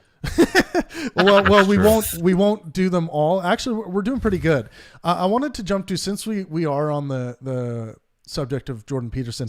Most of you have seen the exchange I produced between Dillahunty and Peterson, and one of the poll questions that's actually the votes are quite close. Who presented a superior rationale? And we're going to focus on the rationale here. Who presented a superior rationale in the Jordan Peterson and Matt Dillahunty discussion? And I've asked people to provide their reasoning, which there's been some really thorough answers here. But let's just go around the room. We haven't heard from Scott in a while. Scott, what did you think about that exchange? We talked a little bit about it, but yeah, I mean, I think Dillahunty was the better, made the better case in that debate. Yeah, and what hands down, sort of all the way around the board. I mean, Jordan kept getting he was getting upset even when Matt wasn't necessarily doing anything, just oh no, well that's not the case, and you could see Jordan get I don't know, just worked up. I don't know what was going on. I think he sort of had an off night with that one. I just don't think he was. One thing. Yeah, sorry. One thing I will. There's a bit of a delay on my end, so sorry if I interrupt a bit. But if one thing I will say is Jordan and I did a pretty robust podcast that exists on my channel about 4 hours before that discussion, and I remember him mentioning at some point in passing that the discussion tuckered him out quite a bit. And I remember him saying that backstage. So maybe that contributed to that slightly. But I will agree with you, Scott, when some of the bold claims he made about smoking and that section like that. And one thing I'll tell everyone, that was one thing that Sam Harris texted me about. He was just like, I just got to the section where Jordan was talking about smoking and I had to put it down. But I remember Sam texting me about that because I sent him the link before it was actually even public. And that was one thing he noticed. So I think, Dillahunty did but whatever were the contributing factors, I think that was one example of Dillahunty's rationale getting the better of Jordan Peterson, and maybe even Jordan Peterson's rationale falling off the wagon. Yeah, I think there is definitely issues, I think that definitely there were times where I think it met both of those criteria, where Dillahunty was just like on it and Jordan was like I said, like I feel like when I watched that, 'cause I've watched it a couple times, I feel like, I don't know, there was just something off. Jordan definitely talked about some of the situations in his past years of dealing with such depression in himself and his family and life experiences and drugs that he'd been on that did come out sometimes. Yeah, definitely. And one of them was with Sam. He talked about that. Yeah. I think the first exchange with Sam talked about that. Yeah, it's when you're struggling with things like that, and let's say if a panic attack or an anxiety attack is triggered on stage and you want to keep your composure, I think we need to get to a place in the war of ideas where someone can say, I need to tap out until this thing passes. And then it's just you take a break or whatever, and people should be okay with that. I would rather get Jordan Peterson in a state where he's not wrestling with a panic attack, anxiety attack, or just like some kind of moment of just inability to concentrate or whatever. But it doesn't. Sorry. What video is this? Is this the one where Jordan asks Dillahunty why he thinks Sam is implicitly valuable? Yeah. So anything between Jordan Peterson and Matt Dillahunty exists in that event. I will say this. Those fucking chairs, though, man. The chairs are ridiculous. I love those chairs. It looks like Dr. Evil. Throw me a frickin' bone here. Throw me a frickin' bone here. But one thing I would say, like just as a side note, is I would much rather have a beer or a whiskey with Jordan than Matt. So there's that. I particularly like his demeanor or his style at all. Look, I can I say something to that quickly, Bruce? Matt admits that, and it's one of the qualities I like about Matt, is that he admits that he understands how a lot of people think he's an asshole. Because there are beyond that, right? Okay, well, one thing I will say too in defense of Matt, just to that, and then I'll let you guys roll. Is Matt? You don't get to see it lots in the shows he's engaging with, because when he's in his mode, someone's beeping again. I think it's Bruno. I just muted Bruno here for that. Yeah. But you don't get to see kind of the sweeter, kinder, artistic side of Matt a lot. But he does have that level when it comes to like being a good guy to have a drink with and to joke around with. But I get what you're saying, Bruce. It would be so surface level. It'd be like with that guys that you would like. You might see and like at a bar and you're cool there, but like if it ever came to anything beyond that, it'd be like, I really can't deal with this guy. Interesting. You know what I mean? I wouldn't. I don't know. I know what you're saying. But as far as the question is concerned, I'm going to take Jordan Peterson's side, probably unpopularly because of a couple of things. Rationality assumes like your conformity of beliefs, and so Jordan provides like a basis of reasoning for his beliefs. This is an epistemological issue, and so Matt, on the other hand, will say like he holds beliefs without justification, and that's okay. Like that is what it is. Where Jordan is actually holding to a rational foundation. You can disagree with the precepts, but at least the place in which he's jumping off from has a bedrock, whereas Matt doesn't have a bedrock, because in his case he could hold things without justification, and it could be subject to change. And so that's why I say there's more rationality on the side of Jordan. It's just not evidential or materialistic, but it's a metaphysical discussion. So interesting. That's why I say it's more rational in that regard. Let's say Matt's fundamental bedrock though is secular humanism. So I mean, if you there's another thing. That's a good point. Where he comes from. That's a good point.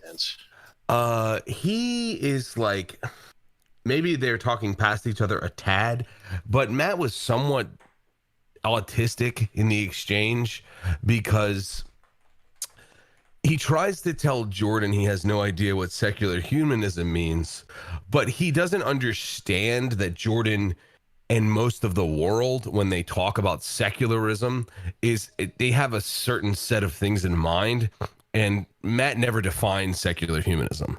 So he's using it as a gotcha, but really they never agreed upon its definition before, when Jordan was saying like, well, there's a couple of situations where they replaced the metaphysical with a man, and we ended up with millions of deaths in the East. So for some reason, Matt saw that as his opportunity to get an applause break from his, sycophants. But tell us what you really think, Bruce. Do you see? I mean, I hope you can empathize with me a tad on that one. Look, one thing I want to say to that, and we'll let Scott roll because you guys were exchanging. Matt was trying to, kind of like Sam Harris in the first couple conversations, they're trying to get a straight, direct answer, like a skeptic would give, out of Jordan with regards to the kind of God we're talking about here. And if you look at that struggle with the Dillahunty conversation, he's approaching the conversation to begin with the idea that there's some kind of existence of God claim here, at least the kind that we're typically used to hearing. But if when Jordan starts talking about it's an idea and it's God and it's the metaphorical substructure of X or ultimate structure, whatever, there's mass confusion along the lines of what the hell we're even talking about. And then Sam and Matt, the same, say, well, why the hell are you calling it a God? Because they're not using these terms in the same way. And that was Sam's critique of Jordan, is that, Jordan, when you talk about God and you're talking about saying God and things like this, like a lot of Christians think you're talking about this God that actually exists and that observes what you're doing and there's an afterlife and all this stuff. And then when the question is asked, Jordan will be like, well, it's not too clear to me what is this and what is that. So that is like when we're assessing rationale, we have to understand that rationale is essentially asking, is the system consistent with logic that this person is exactly wrestling with? And if there's logical fallaciousness in the arguments being made, then the rationale is crap. So you have to look, is Jordan saying anything irrational or illogical, or is Matt? And who's doing it more, and who's using a more logically consistent system here? Well, I mean, in the case of Matt, he's operating under assumptions that things can change for any reason at all. They're unlikely to, probability. Whereas Jordan is operating on a foundation of fundamental truths objectively. So they're not going to come to consistent agreement, because Jordan is not assuming, but he's placing presuppositions on Matt. And Matt is not interested in acknowledging the presupposition. So you can't get to agreement there. But I don't think either one of them is irrational, because as far as their lane's concerned, they're consistent in their lane. But the thing that's difficult about a person like Matt's position is you can't truly say these tenets are 100% correct. So one thing I would say they have chance in their favor. If we were scoring it on a logic scale, though, we do have. I don't think Matt makes any logical faux pas, and Jordan maybe made a couple. One that comes to mind is, well, you can't really quit smoking without a transcendent experience, right? Or what did he say? Or do you remember, Scott? Throwing Sam off. It was you can't quit smoking. That goes back to the same issue, though. But Jordan Peterson is saying that Matt Dillahunty would quit smoking, and he's saying he's presupposing the reason why he quit smoking. Right, and then it's once again the difference. Which I Yeah, that's the problem. Yeah, but Because exactly. Sorry, Scott, go. If he's wrong about that, then his argument falls apart. You know, and people can go get Chantix, and they don't need a religious experience to quit smoking. You know, we know how well Chantix works.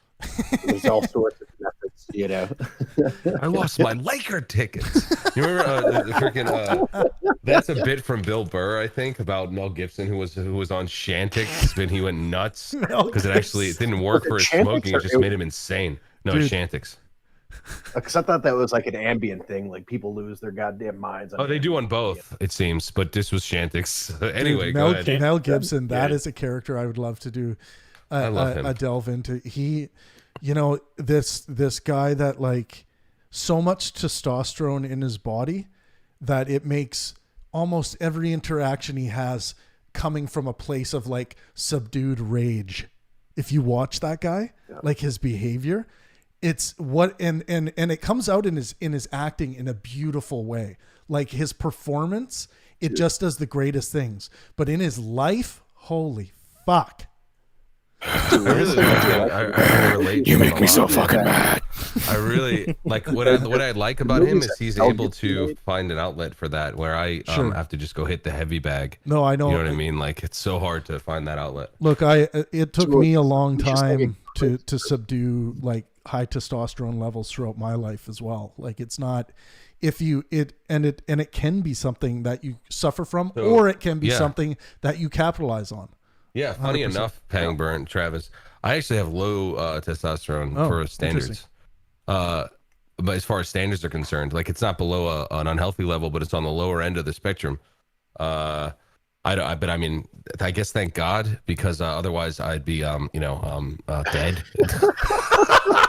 in jail. Yeah, or in jail. Well, that's for sure. guys with high testosterone, low IQ. Luckily, you have a higher than average IQ, Bruce. You're not going to find yourself in jail. It tends to be the high testosterone, low IQ ones that just, it's like, that's what jail is. That's why we can't get rid of extreme sports or MMA or contact sports. It's the only outlet for people like that. Yeah, no, seriously, man. You're dead on with that. Anyway, sorry to derail. Go ahead, Mel guys. Gibson, Nick, I was going to say, talking about Mel Gibson, it's just so interesting because he is sort of this loose cannon in real life. And he's like rage and all this kind of stuff, but then he makes movies that are like really introspective and like, thought provoking and stuff like that. It's like, where in the fuck did that come from? You know what's interesting is it's one of those things where you see someone's craft and you're and like kind of society says like, I wish that they were that person and not who they actually are. And then you catch yourself and you're like, wait, that person in the film is still them. It's just, we're seeing their art display. Yep.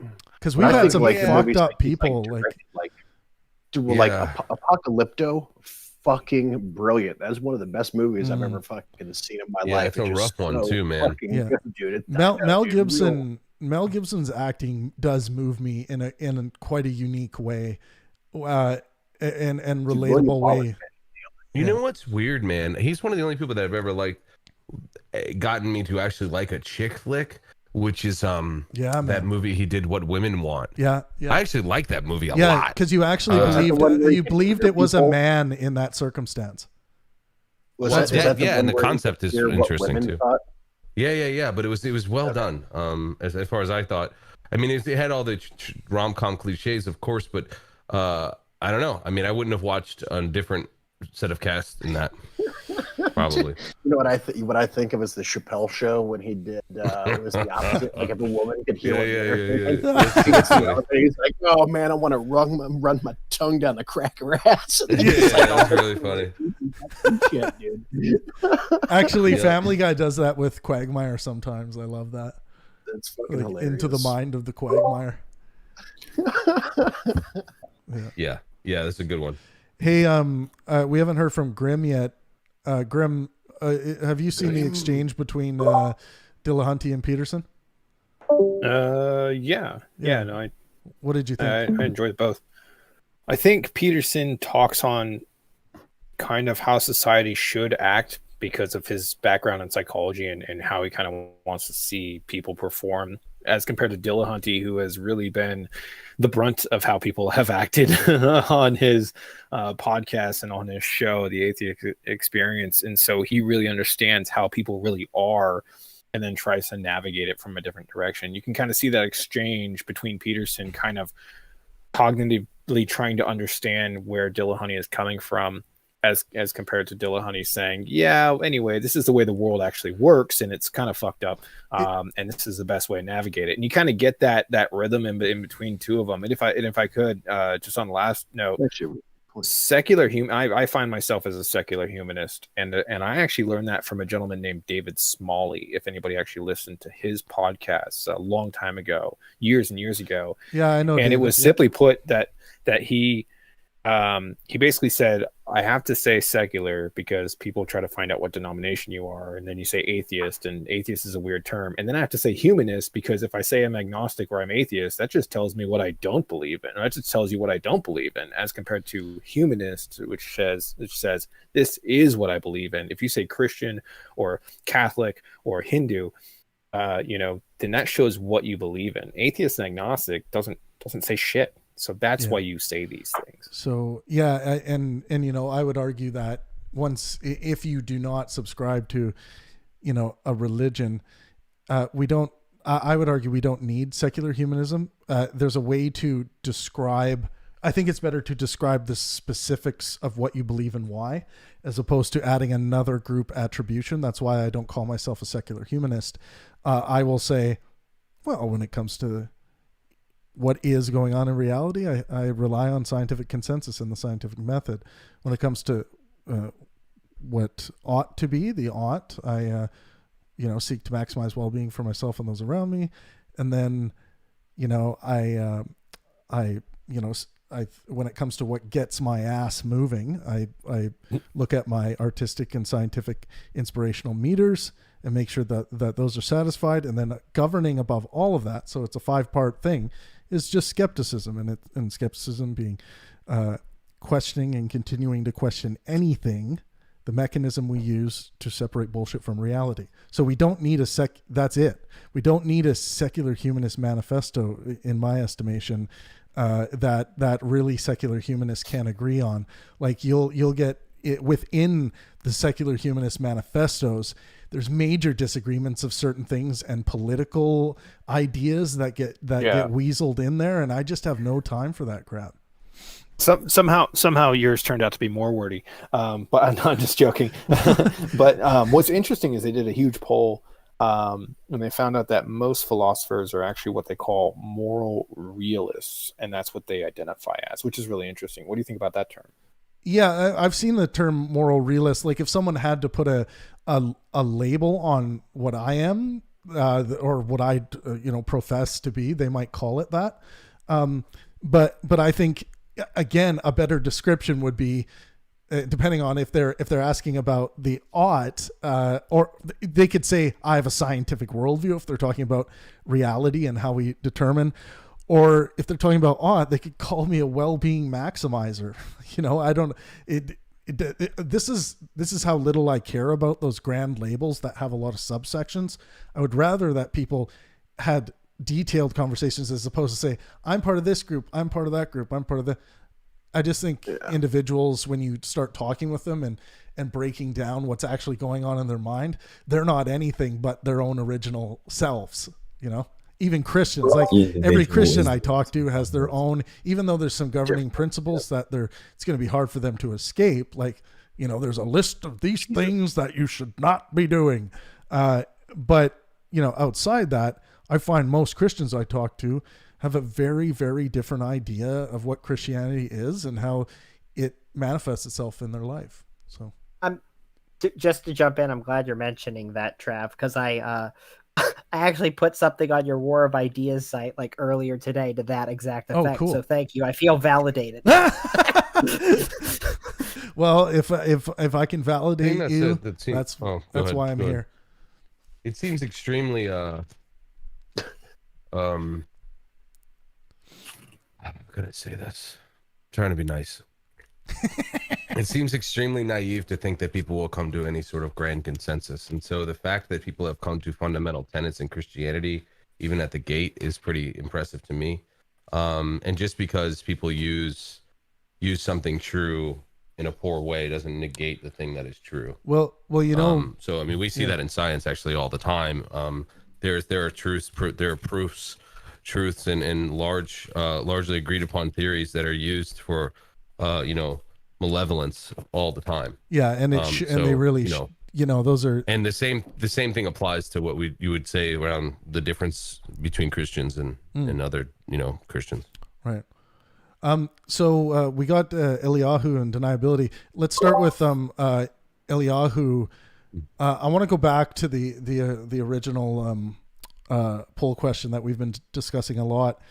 I'm just kidding. Who do you think? Who do you think has a higher IQ? Bruce or Dalsu? No, I'm kidding. Jordan Peterson or Sam Harris? And when we're specifically talking about just IQ. Oh gosh. And you have to pick one. And you know what? Take us through your rationale. Thanks. What Sam has an amazing ability to do. You know how many vocabulary words I've learned from Sam? And he always slides them in the perfect way. Yeah, man. I call that authored thinking, and it is a sexy thing to listen to when it comes out. You guys need to up your listening. I think Stephen King talks about this. He's like, yeah, you got your toolbox of words and you open it up and most of the words are nuts and bolts words, but every once in a while you get to take out that, pliers word or that Phillips head screwdriver word. And he has so many of those. So I don't know anyone that probably has a bigger vocabulary than him and uses it so perfect. So I think Jordan has an equal vocabulary. Mm-hmm. But on the other hand, no. On the other hand, Jordan, Jordan, I think, has a deeper understanding of more things. So, like when you're talking about mythology and religion, when I was younger and I read Sam Harris's book, like the End of Faith, I was taken in by it, very taken in by it. And he's writing for a specific audience.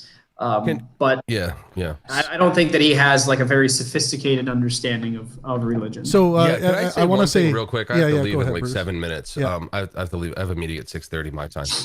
As do I.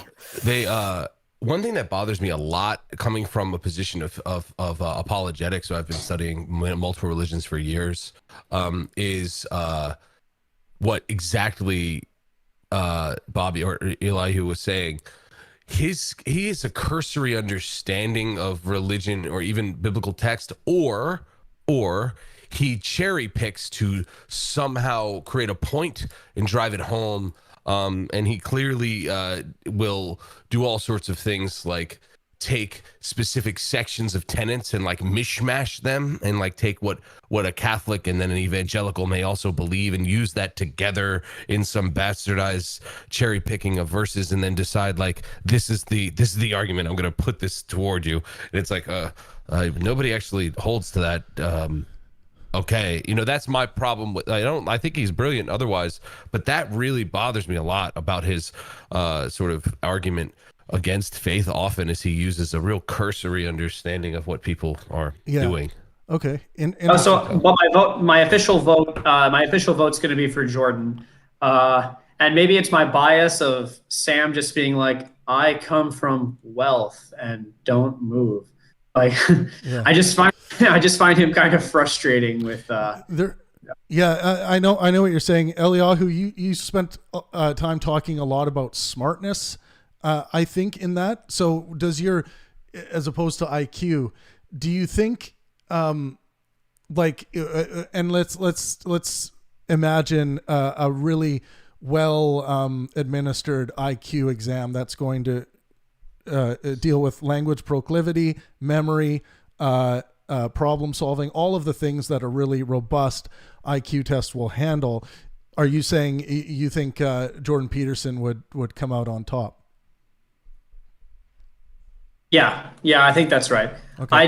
I think so, because at least when it comes to memory, So Peterson, one of his strong points is that he drowns his opponents. I mean, I don't know if this is a strong point, but he's able to drown his opponents in studies of which he's memorized so many details of. Like, I don't know all the details of this study. I can't combat this. Yeah, he has a very strong memory. Very strong, definitely. And he claims that he read a book a day when he was in high school. I don't know if that's true, but yeah, I think I remember that science fiction. Yeah, I think he is. I think he probably is a speed reader, and I'm sure that's deteriorated as he's gotten older. But yeah, when you have a hyperactive mind at a young age, especially if you're a memory type, and I wonder, yeah, memory and language. Jordan Peterson, I think, scores very high on that IQ scale. So an understanding of language and the memory, yeah, I can see that for sure. I don't think either of them yeah. speak another language, do they? I don't think so. I don't think so. Someone can correct me if I'm wrong. So deniability, what do you think about the question purely on IQ? Who do you think takes the cake, Jordan or Sam? It's actually quite interesting because Bobby was saying pretty much a lot of my thoughts on the matter. Like Jordan Peterson is just far more well-read on his topics than I think Sam Harris is. They both have fantastic linguistics. They have excellent Oxford manners about them. There's no doubt about that. But what I appreciate, so I mean, the reason I don't think it's fair to say Jordan Peterson is superior based on his deeper knowledge is that's not necessarily a measurement of IQ. Yeah, you're right. IQ is 100% right. Measurement of abstraction, Yep. right? Yeah. So I don't think it's clearly Jordan Peterson based on that. So what I like, if we're talking about IQ and abstraction, what I like about Jordan Peterson is he does have a prodigious memory, but the way he uses his prodigious memory, I think, is spectacular. If he asks, you can see it in a lot of how he's dealing with people. If he's asked a question that maybe he hasn't thought about, and he has to take a moment to think, how does that factor into him? You can literally see him going through his head and going through all his studies, his memory banks, and trying to slot this new piece of information into the right position. And then he does it, and then he bears forth with his opinion, and it's a fucking marvel to watch. That for me is what puts Jordan Peterson ahead of Sam Harris. Yeah. I don't think I've seen something on that level in Sam Harris. Yeah, and you know what's the interesting thing? A lot of haters of Jordan Peterson, just the blind faith haters, think that that's all theater. But let me tell you guys, when there's no crowd in front of him, when you're at dinner with Jordan Peterson, it's the same damn process going on. There is no lightly taken topic. That's just the way the man's mind deals with information and conversation. But yeah, so for me, for that reason, Jordan Peterson by a long shot, I'd say. Oh, interesting. And why does nobody count the academic achievement of them both? Because academic achievement is also an indicator of IQ. Yeah, it's an indicator, really. But it's not. It's unreliable. You can say it's minimal. Say because someone achieved this, they at least have this IQ, but it doesn't say how high the IQ right, is. Exactly. It's an indicator of an above someone who's achieving above average standards in education. You're right, Nebby. It's an indicator, but when we're talking about who has higher than the other, I think we got to look deeper than indicators. Yeah, but I would say that Sam Harris has also a very, very bright reading, because he's like Jordan Peterson is reading into mythology and religion, but Sam Harris is also reading into Eastern mythology and Eastern thought. So and he's really well read in it, and he lived for I don't know 10 years in Asia. I think one of the new schools of thought that I heard lately was it's an emergent property, and it's an objective understanding by man. So in some ways it is subjective, but it's not objective outside of man.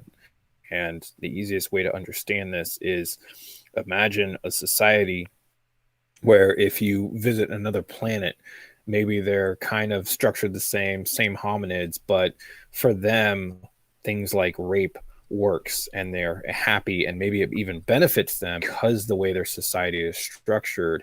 And for us, it's abhorrent, right? But if you told them, oh, we have minimum wage, they could be like, that's the worst thing you could do to our society. That would destroy us. You know, that's terrible. And it would just be really interesting to have that conversation and just go, okay, well, morality really is an objective emergent property of the society itself that we see. So it's interesting school of thought there. So when I think we all know what's really going to destroy society, though, is going to be rock. Don't put a stamp on that. We stop it right now. You cut out, Scott. Did you say the thing that hurts society is rock and roll?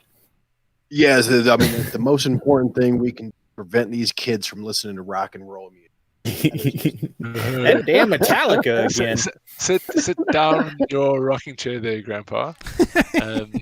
So, Mr. Grimm, I'm going to provide you a thought experiment here. So, when you're considering morality, the reason morality by majority is just like patently false. It's like if 9 out of 10 people vote for murder being wrong, does it make it murder being right? Does it make it right? And it clearly doesn't. But then you would say, oh no, but that's a subjective choice of our society, and you're right to point that out. It is a subjective choice of our society. However, it's actually. I'm sure you'd agree with me that there are moral decisions that are worse, and there are moral decisions that are better. Yeah, morality seems to have formed through consequentialism. So based off the consequences, we're seeing morality form. Right? We can go there, but let's deal with this first thing here. So if we're in agreement that there are clearly better moral decisions and clearly worse moral decisions, then we can agree that there is a hierarchy of moral decisions. And hierarchies being triangular in nature, there's an apex to that hierarchy. And if all human beings are the same and operate best under similar conditions, then I think the case can be made for that, then regardless of subjective social societal choices,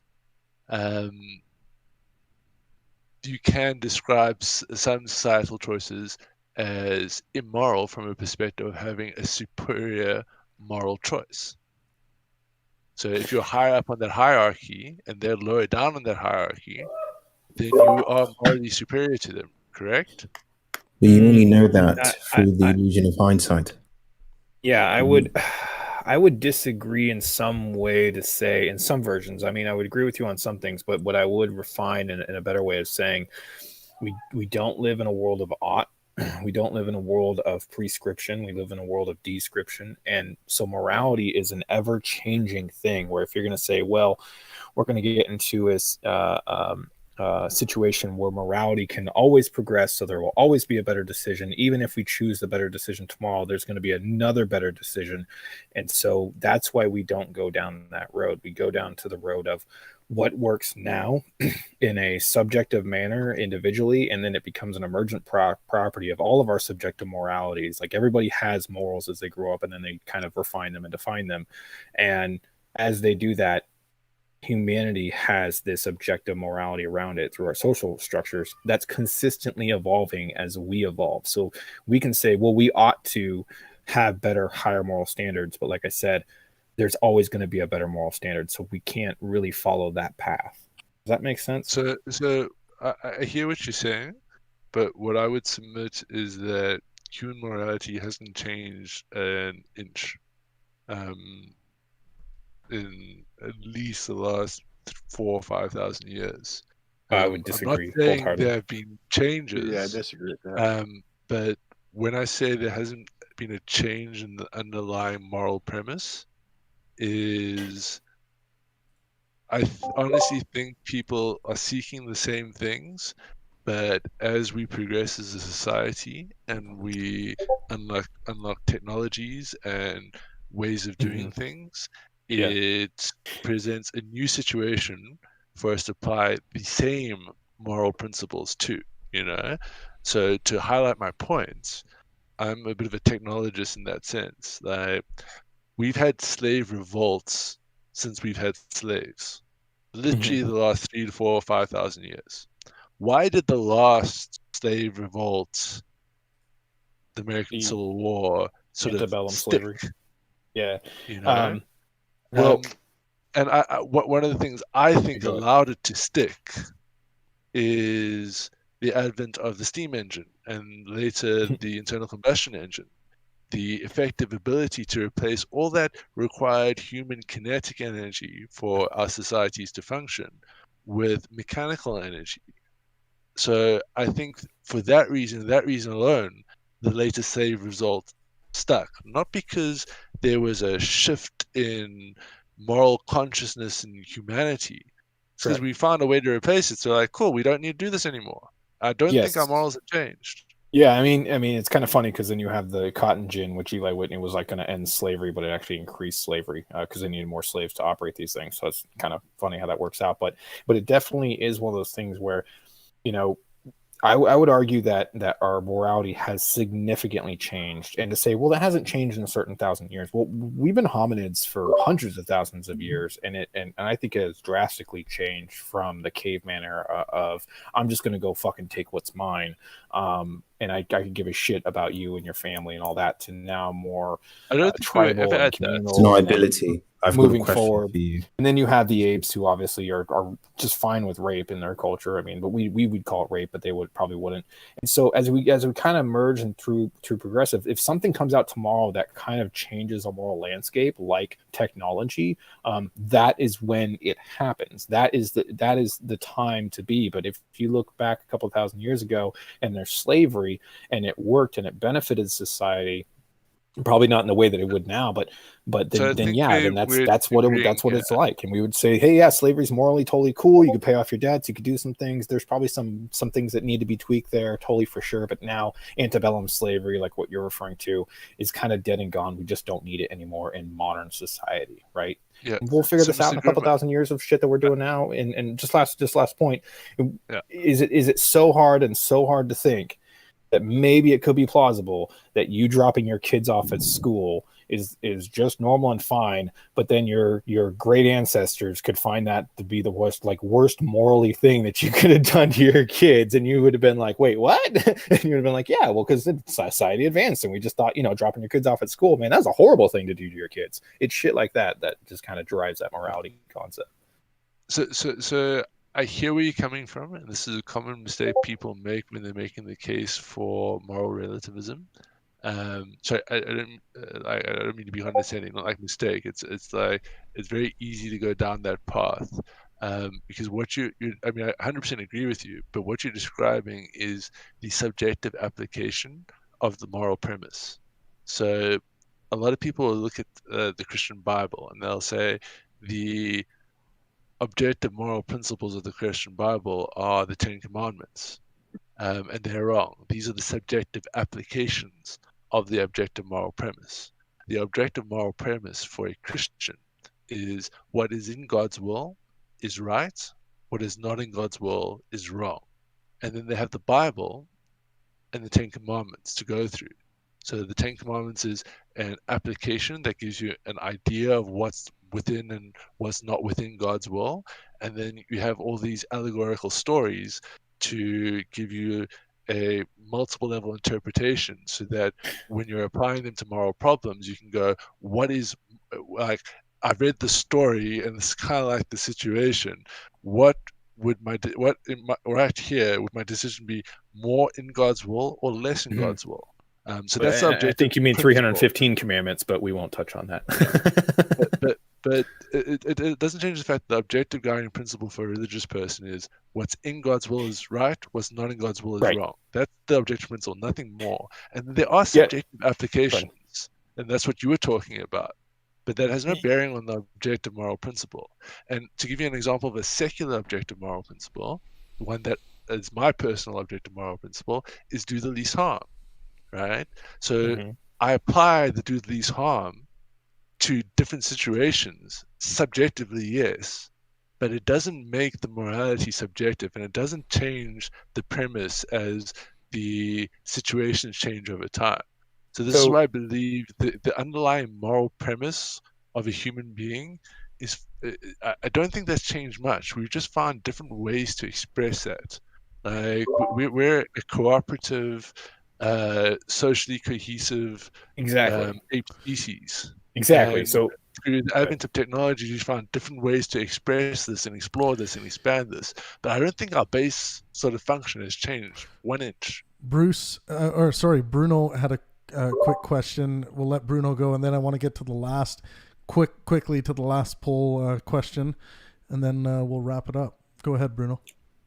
Deniability. I've got a question. So, what about cannibalism? So, when you had a tribe A and a tribe B, tribe A eats humans, tribe B says no. It's the same morality, right? It's the same concept of morality, but being acted on differently.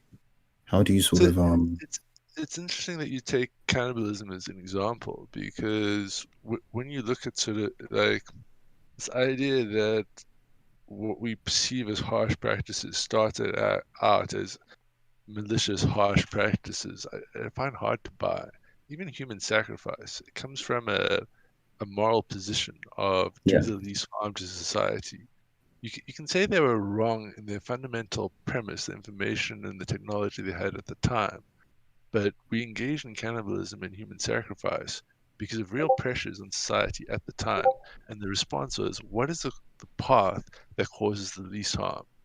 So I mean, let's take human sacrifice, because human sacrifice, I don't want to shift the goalpost. I'll do cannibalism if you want, but I like the human sacrifice example. You can go ahead. It's all right.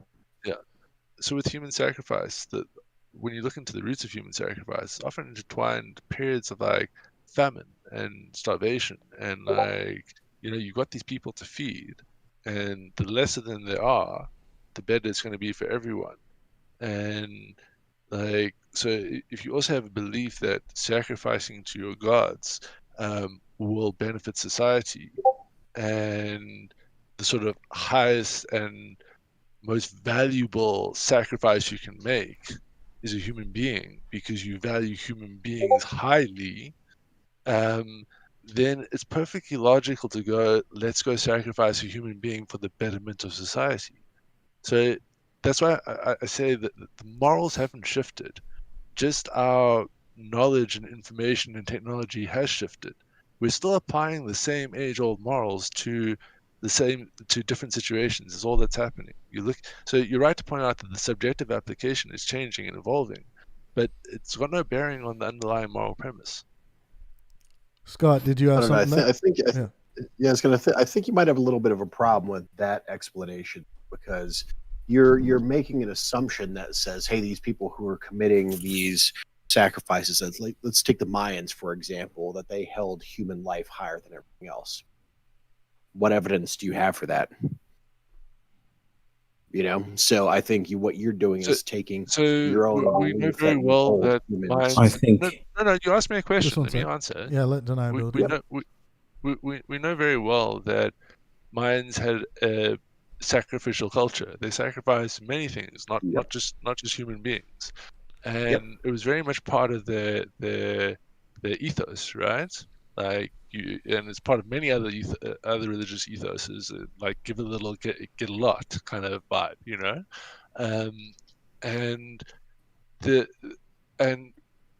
how we know that they valued human sacrifice more than anything else is quite simply looking at the ritualistic practice around it.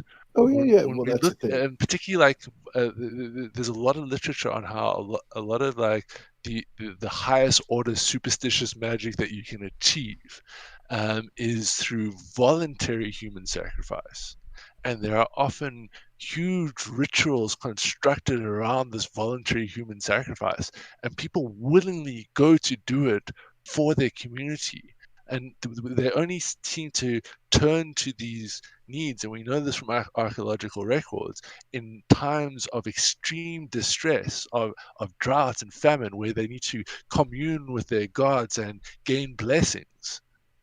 So I mean, that's a thing. Like, we can say archaeological records. Like, I mean, that's a thing with this kind of stuff. To me, in my opinion, there's literally no way we know. Like, so we do know that there you can't know their that, minds. I'll give you that. Yeah, there were societies who literally gave no shits about other human beings, unless they were part of their specific clique or their group. So in that, so you could freely enslave people, and it's not like they're enslaving people because they have the highest respect for humans, you know. And I think the same kind of thing happened with a ton of human sacrifice, probably, like, especially in Egypt, where you had, you know, all these different groups, and you had one group of people who are the lead, who are in control of everything. And I really doubt they gave two shits about fucking other people. You know, that's a fair comment. I mean, many slaves were sacrificed, but even in I those just cases, forget.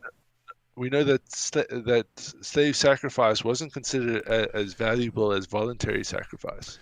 Yeah, so you needed voluntary sacrifice for the truly powerful shit. I know you want to sacrificing slaves. I know you want to get in, Bruno, but I want to finish off with this poll question quickly, and then I'll shut down the YouTube stream, and then you guys can go at it on this topic some more. But the most triggering result for me in these recent polls, who do you think had a higher IQ, Shakespeare or Tesla? Oh my God. Tesla is sitting at 77%. Shakespeare only garnering 23%. Shakespeare, obviously. Are you? I mean Tesla, obviously. Are you fucking kidding me? This guy's on crack. I think you have so much bias there, Travis. No. I want to see Shakespeare succeed. Yeah, you're. But no, objectively, Tesla. You guys are. It has to be Tesla. You guys has are to be Tesla. Two different feet. One's like complete science.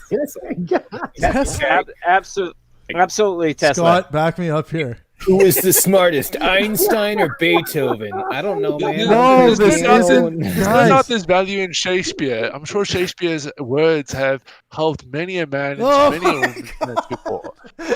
But the mere fact remains that Shakespeare just makes you feel good or bad. Like, it's an Shakespeare was estimated to have an IQ over 200. You guys understand that, right? Tesla has innovated technology over 200. Yes, literally. How do you get over 200? Yeah, you can't get over 200. Are you kidding me? We have many people who are estimated to be over 200. Publication. Hey, Pangburn, how many people globally have been affected by Shakespeare's work versus how many people globally have been affected by Tesla's work? That doesn't matter. We're talking about IQ. We are talking about IQ. Estimated over 200. Was he got a fucking tumor? So we got. He was estimated to have an IQ of 210. Holy Shakespeare. I mean, come on. These retarded interpretations of IQ are killing me, folks. Tesla. Look. They are. Artistic genius is so when it comes to IQ, is so damn misunderstood in the intellectual community. This is the hilarity of this poll. Like, Nikola Tesla, yes, he thought it was DC, change it to AC, voila, big inventions. There's some big inventions, big findings there, big time. And it can't. And those achievements, let's not think that those achievements, like deniability just pointed to, the inventions of Tesla are just so global and huge and really important. But that is not IQ. Yeah. And hey, can I chime in here about Shakespeare? Yeah, sure. Okay, so this is really interesting. In the 90s, there was an article. I was like working in the south of the United States. Hold on. No, listen. There was an article that came out, and it was about William Shakespeare's gravestone. Right. And if you look at his gravestone, there's an actual bunch of passage. It's basically a poem that is on his gravestone. And in the 90s, I figured out by separating the poem in half that there's actual code in there that is telling you who William Shakespeare is. And what I figured out is it's Ed de Vere. And there's even a part that says that William Shakespeare's bones are buried 5 paces actually to the right of where his gravestone is. Look it up. I'll have what he's having. No. If you guys look at the gravestone, if you guys look at, I know it sounds so crazy. It sounds so crazy. Here's so the crazy because I've never. I'm telling you guys. Here's the problem. I'm telling you. Here's the problem. Look at the gravestone. Look at the gravestone. A bunch of dumb fucks at 120, 130, and I'm obviously saying dumb, in a funny way, but a bunch of dumb fucks at 120, 130 couldn't even do the proper IQ test for some smart guy at 200. We just wouldn't even be in the same league. Well, so that's what's hard to believe. Well, I know. And then to compare it to somebody like Tesla. No, but this is why on a different level of doing shit. Well, this is why you guys are all gonna look at his gravestone after I said this. Admit it. I assure you, it's at the top of my list of things to do. Do you know who Ed de Vere is? Do you know who Ed de Vere is? I actually have Ed de Vere. Yes, Ed de Vere. Nope. Ed de Vere was actually a person who existed during the time of Shakespeare, and a lot of people believe that he might have been actually William Shakespeare. Dude, you understand that Shakespeare went to court, right, in front of the Queen? Yeah, but they thought he was not. They thought he was not actually William Shakespeare. William Shakespeare is believed to be a false name for the person who actually was. No, that's not believed. That's believed by conspiracy theorists. Yeah, he used to hang out in a pub with look it up, dude. Multiple people. Like he look it up. Okay, look it up, guys. But one thing I want to say is look that it up, guys. I'm not saying Tesla was a slouch by any means, because he was in that. He's in that weird scale by historians of like trying to figure out exactly where he landed, but he is in that like supreme genius category. I'm just saying William Shakespeare basically wrote down what humanity is, and delivered it in an artistic concept that and invented language in a way that could make sense to humanity. And nowhere compares to what Tesla did. Or we can even what go did Tesla further. do that you think is so special? Oh, let's hear that. Well, yeah, a lot of stuff that Tesla did never came to fruition. Yeah, what are you talking about? Tesla inspired because much like Shakespeare, they were left to their own and really worked on their craft and honed their craft. And so the concept of IQ here between the two just doesn't make sense, because you're talking about people that were extremely introverted and just worked on their craft and perfected it to the point that amazed the world. Like the things that Tesla thought of and how he thought, like he basically invented cell phones and how they work, right? But he thought of it more as moving electricity through the air, but then somebody came along and said, actually, we can do this with fucking microwaves and start actually communicating, which is a genius way of doing it. But that came from Tesla. And so it's through people that kind of worked on their craft, inspired their craft, and realized what is possible in this world. I think Shakespeare did the same thing. Shakespeare also fooled the world, which I think would give him just the one more leg up over Shakespeare if we had to compare of who really had the grip on humanity. It might have been Shakespeare because he was able to fuck with people. So one small correction about just sorry, 2 seconds. One small correction. Grim, but I agreed with a lot of what you said. But Shakespeare, definitely not introverted. A live performance artist, loved women, hitting on women all the time, like sex fiend. Not introvert as far as I understand the evidence. But sorry, Scott, and then Soldier. Scott, did you have something? I was going to say too, just like something else too. So the idea of a lot of the stuff that Tesla did, if you look back, he's sort of jumped off from what Michael Faraday had really done, and he was playing a lot off that work. So Michael Faraday had already proven that you could transmit DC to AC, right? Yeah, I mean, like, well, you could transmit information. So Faraday is the guy who came up with electromagnetism. He was the guy who figured out, okay, here's how this actually works. Here's how you can exactly, so all that kind of stuff. And that's like Tesla really built off that. But I think a lot of the ideas, it's like everybody else, it's not like Tesla just came with these things out of nowhere. It was all built off other things, and obviously, I think it's fair to compare Shakespeare. The guy was a genius. That's a worthwhile point, but let me throw a spanner in the works here. If I have an epiphany and I suddenly know how to solve all the world's problems, but I'm on a desert island and no one hears it and I die.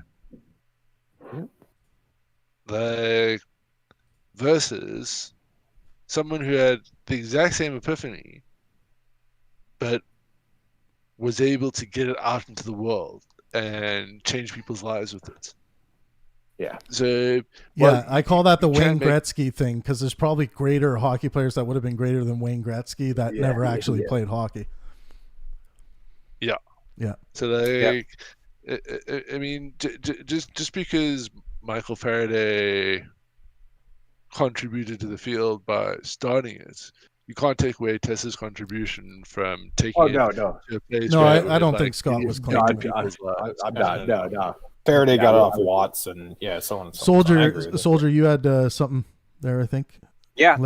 Because I'm gonna squash your first premise. All right. That you even know.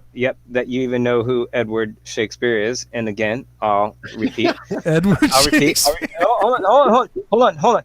So to his friend. I mean, William Shakespeare. Sorry, guys. I'm conflicting that with Edward de Vere.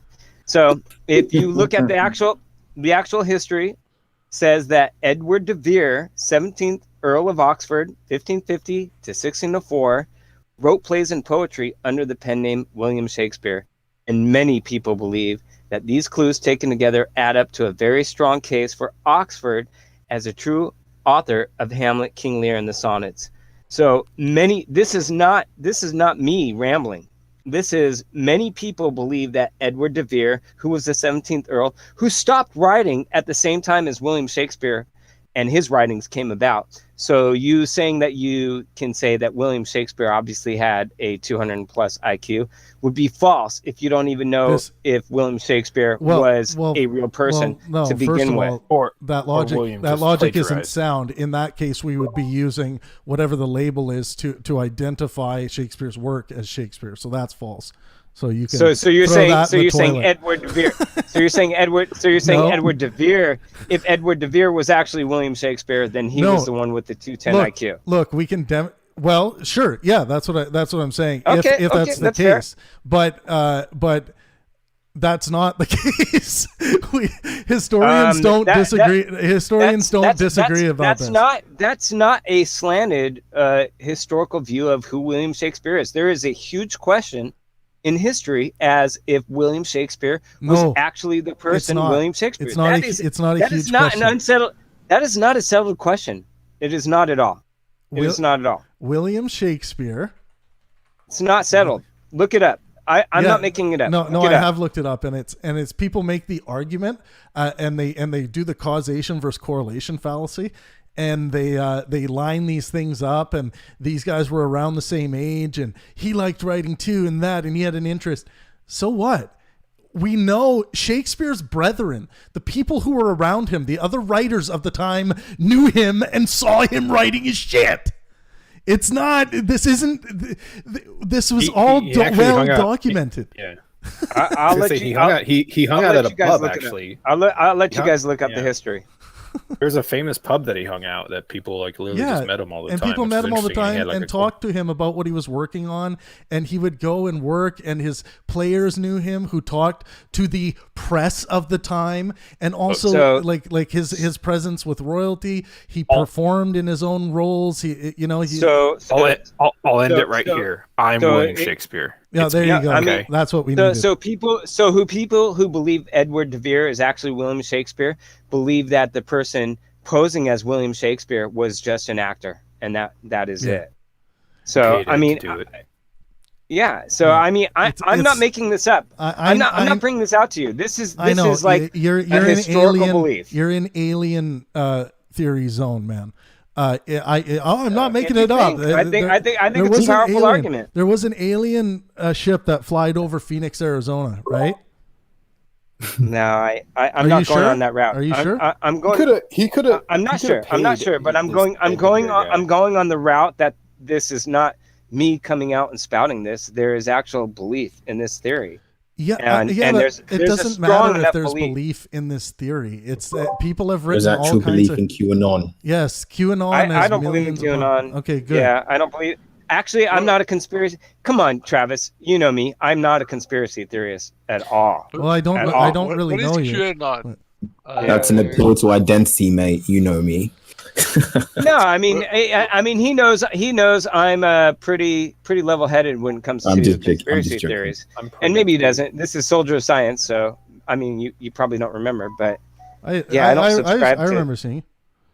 Yeah, I don't subscribe to conspiracy theories at all. I'm just saying that this is a popular view that William Shakespeare might have had a pen writer. So in all actor. Yeah, in all seriousness, you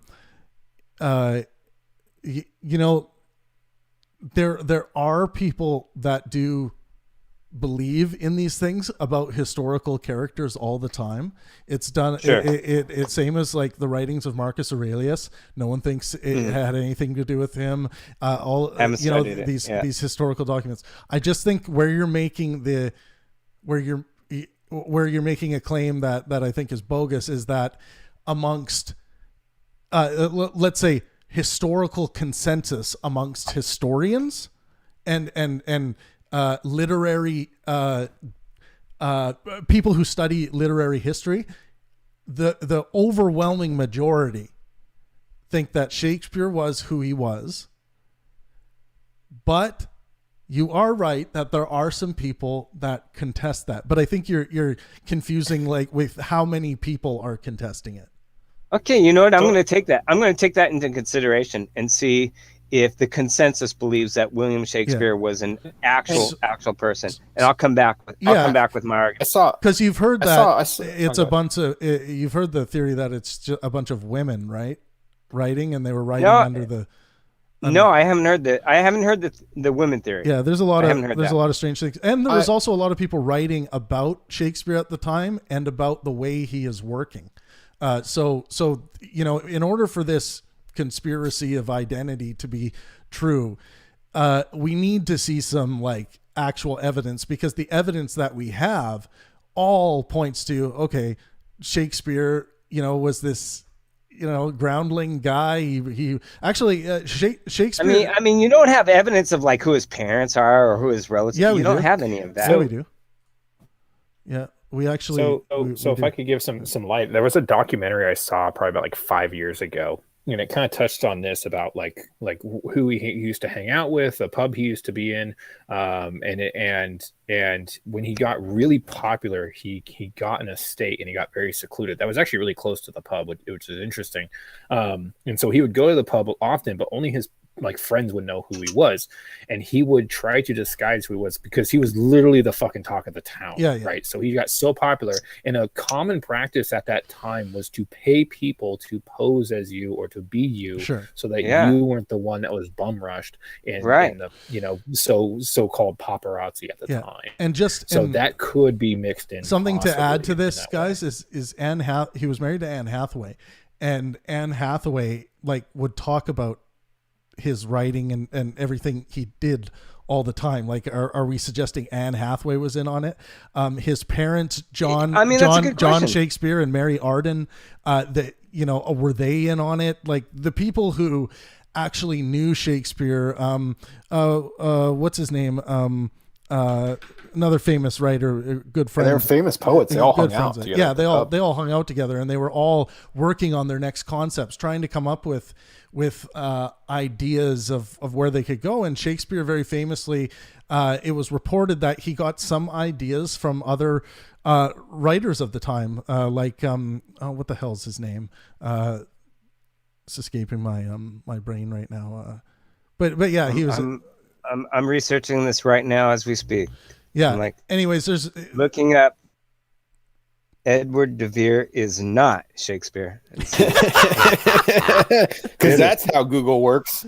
Anyways, guys, this is awesome, interesting. Keep it rolling. I'm gonna sign off for now, but thank you guys all. Thanks for coming in, Soldier. That was an interesting way to end.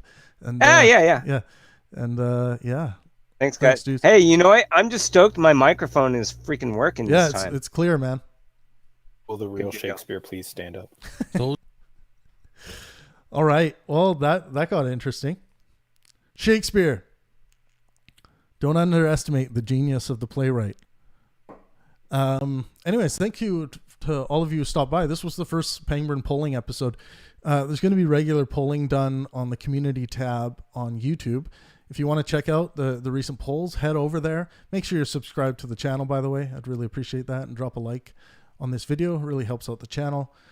But yeah, different poll questions. The one we were finishing discussing was, who do you think had a higher IQ, Shakespeare or Tesla? And I can't believe that Shakespeare is scoring on this voting so poorly. He's scoring 23%. And this is a guy that, had an estimated IQ of like 200 to 210. And obviously, guys, these IQ estimates are ballpark figures based on the data we have access to, which isn't going to be super accurate, but our best is done to try and at least estimate these things with people like Tesla as well. But yeah, Tesla's running away with it, and like I said, Tesla was no slump either in the IQ department. Other questions: who presented a superior rationale in the Peterson and Dillahunty discussion?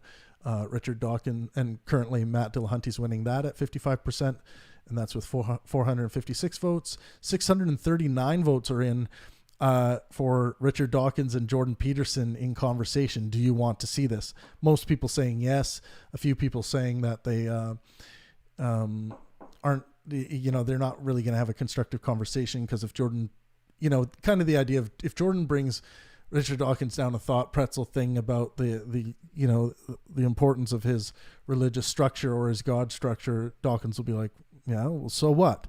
It maybe won't be a very in-depth conversation. Who do you think has a higher IQ, AOC or Candace Owens? Candace Owens is running away with that.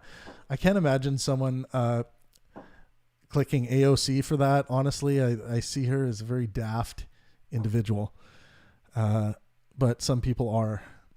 And I'm not saying Candace Owens is a genius or anything, but I think she's rightly winning that. Who do you think has a higher IQ? 360 votes, Dawkins or Krauss? Richard Dawkins is at 60% in that versus Krauss at 40%. I would suspect Lawrence Krauss is actually going to score higher on an IQ, a thorough IQ test than Dawkins. And of course, we have to think like, pre-stroke Dawkins, to be fair, I think. Or if we can think of them in their prime. I just think when I look at the emergent qualities of both their minds, I think when it comes to abstract concepts, creative thinking, memory, I think Lawrence Krauss has that covered. Who do you think has a higher IQ, Donald Trump or Joe Biden? Donald Trump's winning by 52% against former lawyer Joe Biden at 48%. How much of this is just popularity? Don't let Donald lose.